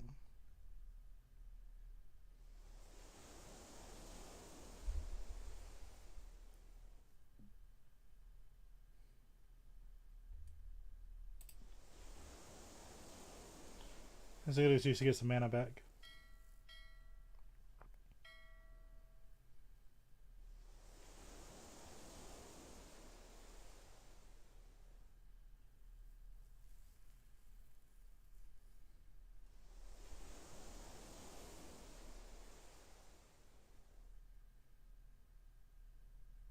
And there we go.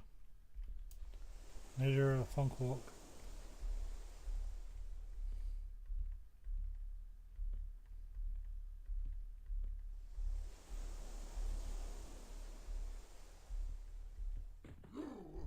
Hey, what are you doing here? You're in for it now. Okay, fine.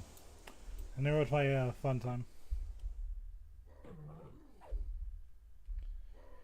I wanted to go in here anyway. So here he was funk walking all this time, and you guys never knew about it. Funny story, this also happens to be on docks with a naval adventure. I'm just saying, history repeats itself. You just gotta know what to look for.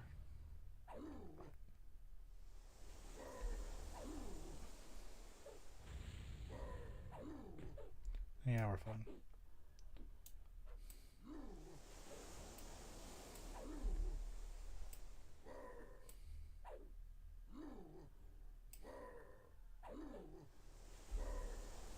Hoorah! Hoorah! Hoorah! Bit of silly music to this.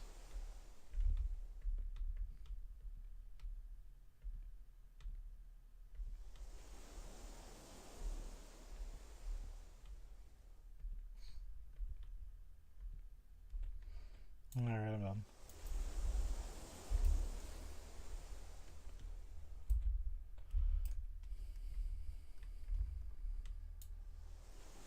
Hi everybody.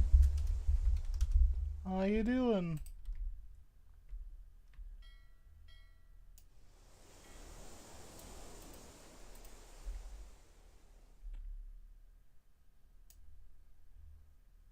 Okay.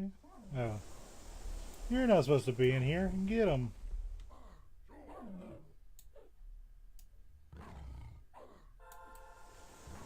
Listen to say, these guys weren't paying a whole lot of attention. No, I could slow them, but I really don't want to. I have one of the most powerful spells in the entire game, slow. I rarely use it. I'd rather just activate my mercenary and just turn my brain off. Well, you get a lot of money out here. We're already up to 4-6. And that's with the mercenary on. This place is great for money.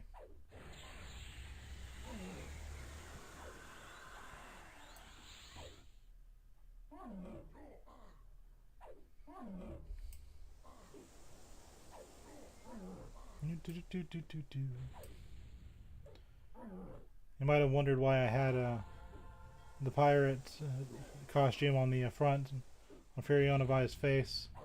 This is why. I kind of wanted to go here and show you what fun looks like. And go down here. There's a boat scrubber, a boat engineer. Knock knock. That's me, Goku. Looking for a fight, are you? Perhaps you should choose prey not so quick as I. He's fast. You don't understand how fast this gnome is. He's so fast. He's got malaria. You gotta get that vitamin C.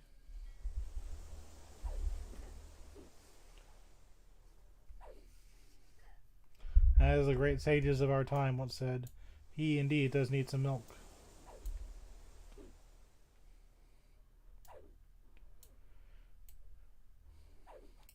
It's like a bad punchline. So there was a lighthouse operator, and then 2 cats and a dragonborn came in here and just started beating up on him. Unprovoked.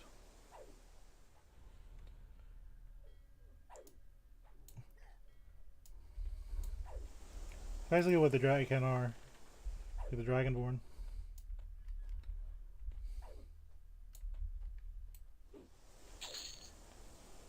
What shall become of our lighthouse? I suppose those dim-witted inland trolls would overrun us. What shall become of your lighthouse indeed?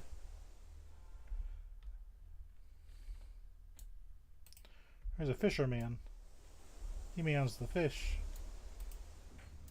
Knock knock. It's me, Goku. Peekaboo. I always go to ornery after tipping back a few ales. They have like no aggro radius. I mean, they call on your rain. I mean, you're not really expecting miracles. But we're gonna beat on this door, and that'll mean this guy is taking damage.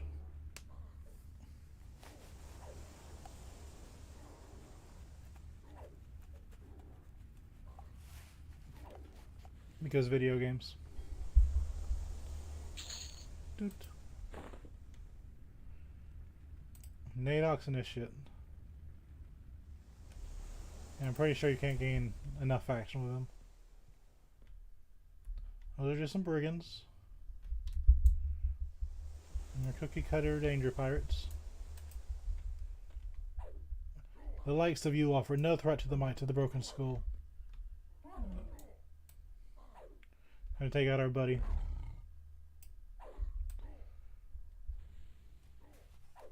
If we want to have a bar fight, we can pretty easily now.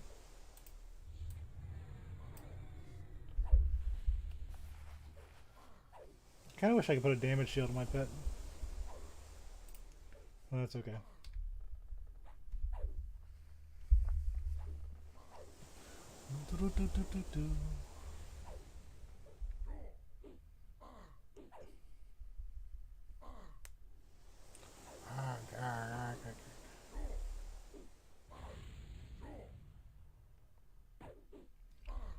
I remember last time I went to Plane of Justice, a group picked up my cleric and I ended up learning Barbarian from. It was kind of a silly experience. There's our funk walking guy. What's all this? Insignia of the Black Blood. I'm going to take it. An amulet. That'll sell for a bit. Sorry, buddy. You entertained us, but you funk walked into the wrong place.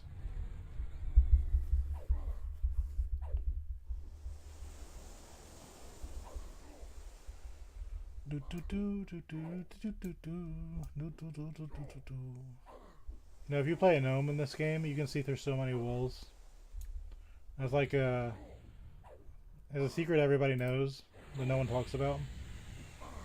If you're playing a gnome in first person, you're like constantly seeing through the geometry, which used to be useful because you'd be in a dungeon and you'd wonder what's around the corner. Everyone else kind of just has to accept it and just take it blind.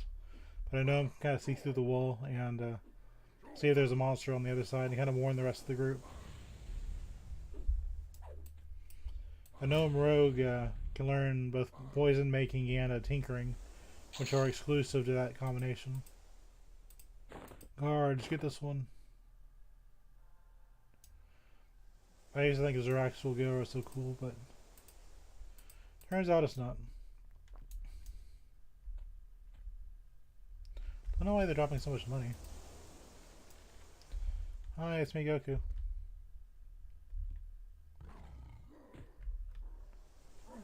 You don't look like a pirate to me. That means you're fair game. You want to test your mettle against an officer? I hope you're prepared to fail. You don't look like a pirate to me. That means you're fair game. If I was lower level, they'd all be dogpiling me, but because I'm level 51, it's a bit safer for me to just kind of pile in.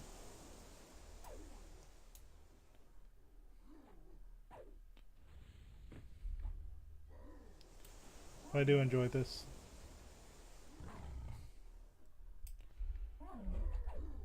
Especially after going through all those quests. Just fight monsters. Be at peace. The sounds of the ocean.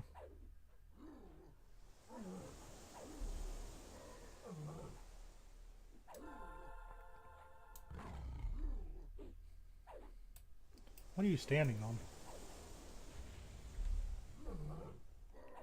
Why are you so big? You were not that big before.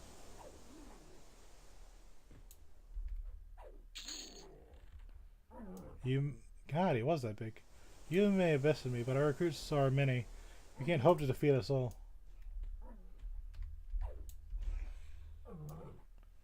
Corrupted citrine amulet. We'll take that. Got some ogre meat. Want to make an ogre sandwich? We can. Look how big he is. I know it's probably the corrupted amulet that did that, but that's big. That's a big old boy.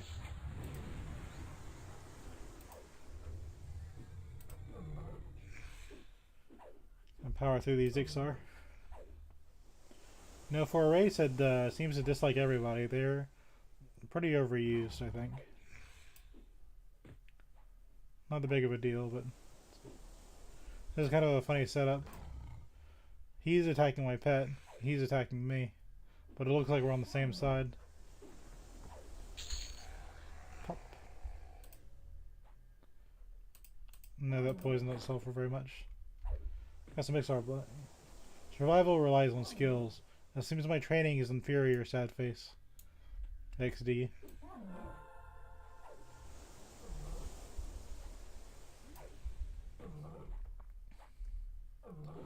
But you do kind of like learn about these people as you defeat them. Like the lighthouse operator.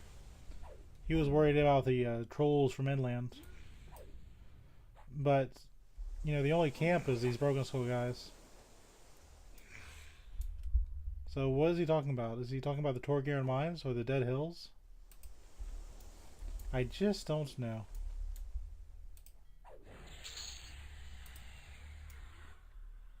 It takes him out. An exhausted pirate.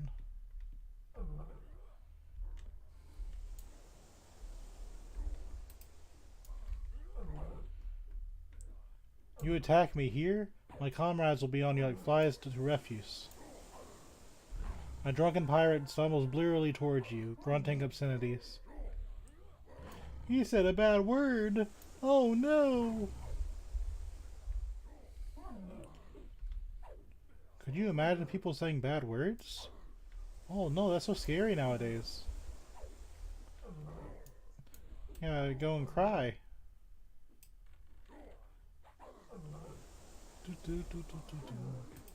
My pet is apparently beating Skull Brigand to death.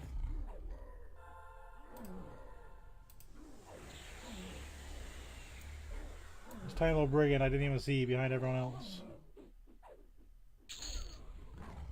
Down he went.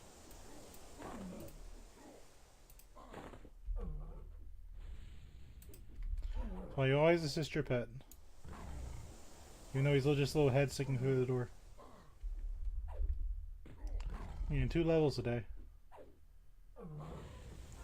Oops. A broken bottle for a weapon. And a bolt of cloth. A heavy iron spike. You know, I might have used this back in the day. That's a lot of damage.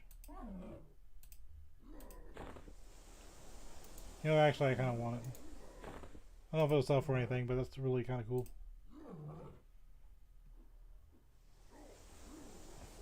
Only weighs 4 pounds. I think they're exaggerating on the weight of the spike.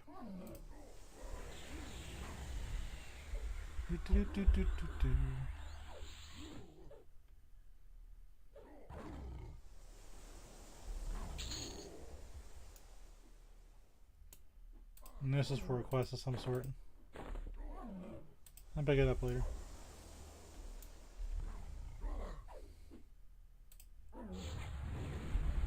Well, this guy, he's surviving quite a while considering he's inebriated.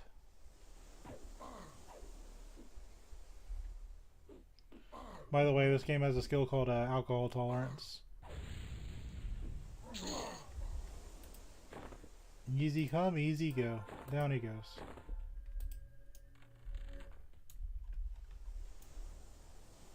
There's a brigand. Don't test me, stranger. Your back will break in my bare hands. It's time for your test. This tiny little creature with 2 gigantic... Look at that harpoon and that axe. They're like as big as she is.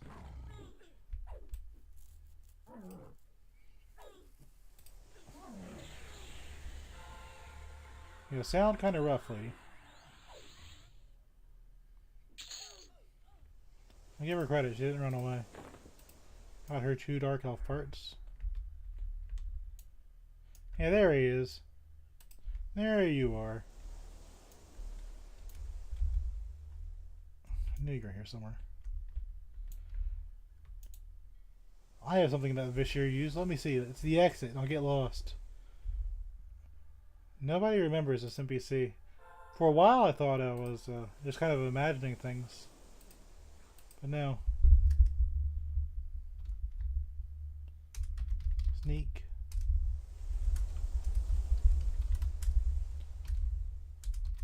Bait salesman. Okay, now I can remember where he's at. But this is one of these rare vendors. If you sneak properly, and you stand behind him, and don't turn around and face me.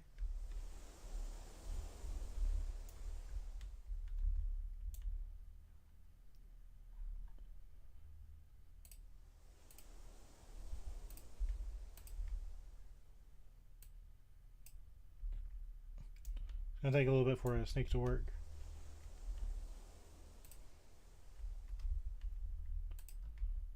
And there we go. Now he's indifferent to me. And you can get some catch a lot bait and a fishing pole. And you can only do this by using sneak. So if you're not a rogue or a Vashir with this stuff, now I can just sell. Well, that does sell for a bit, doesn't it? Only I can use this vendor. You can't use it. This is exclusive to me. This is my vendor. You cannot use it.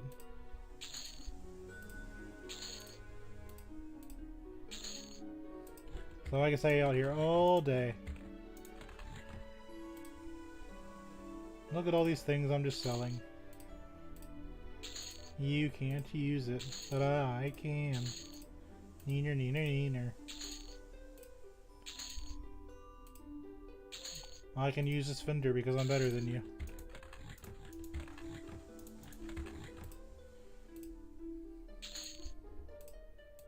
Would you like to buy some human parts? Some erudite meat?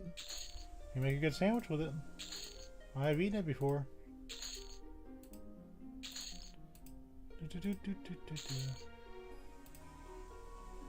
Yeah, I didn't think that would sell for anything. No, I ought to go back to town. I can stay out here with the pirates.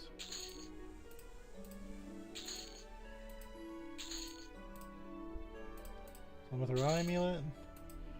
Now, do you see how much more gold I got out here just from this little bit? compared to what you would get out in the, you know, the Yorkar Mesa. Do you understand how I'm doing a whole lot better out here? I've gotten like over 1,000 platinum today. Like, it is such a difference. It's a ridiculous difference.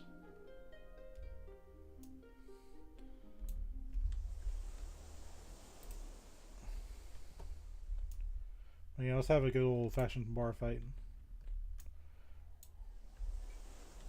Now, these bartenders don't care. They'll just come and attack you. You fool! I'll feed your body to the sharks and watch a show.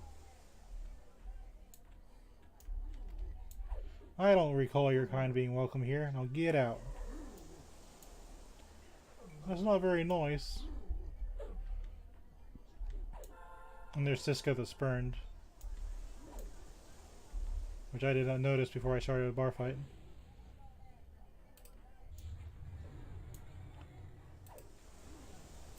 The bartenders want you can't sneak up to sell them. They're not actually vendors. They're just there to enhance your experience. Cough.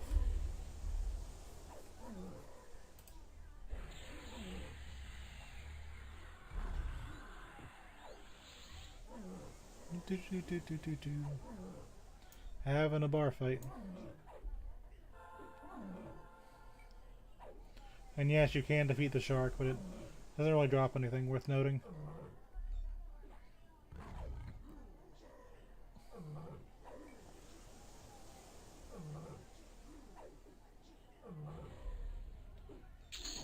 Take him out. The bartender's corpse curses and falls.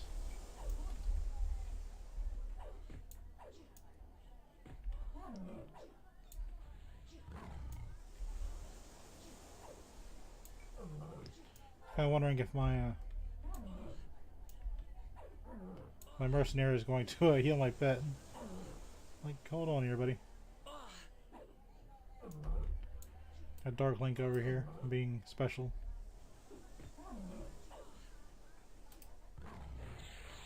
Loot. Might as well just take everything because I'm right. I found my vendor.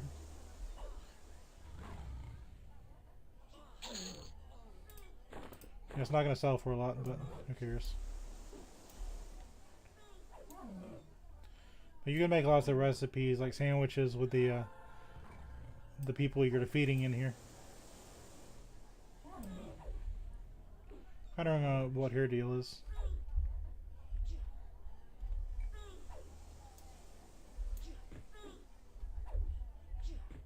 I think we're about to level again.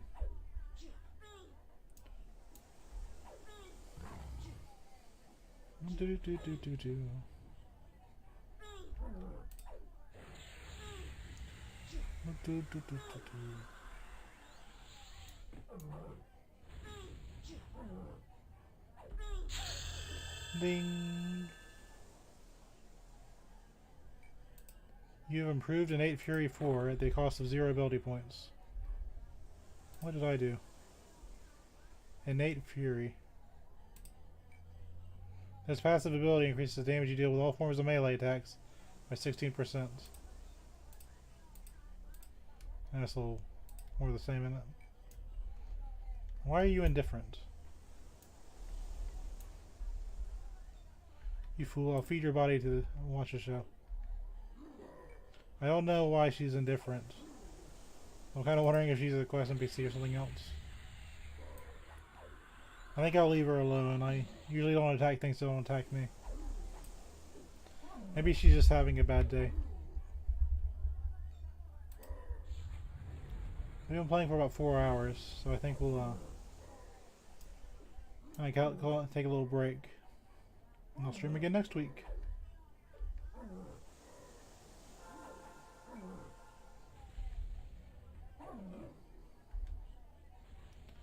Yeah, this is a very good zone if you want money or anything. Just the general theme of the zone is fun. Doot.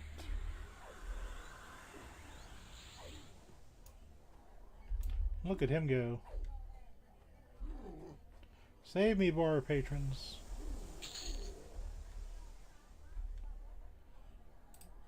So invis up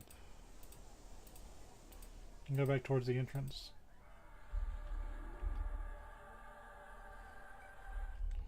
We gained 2 levels today. That's not bad at all.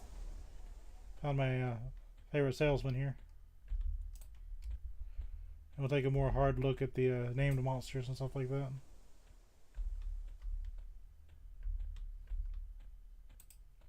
Because I can at least invisibility onto the boats. Maybe a funk walk, as people call it nowadays. You know, for a scout, you're not paying a whole lot of attention. You got invisible people walking past you. These scouts are annoying because they'll just walk into the zone when they're on low health.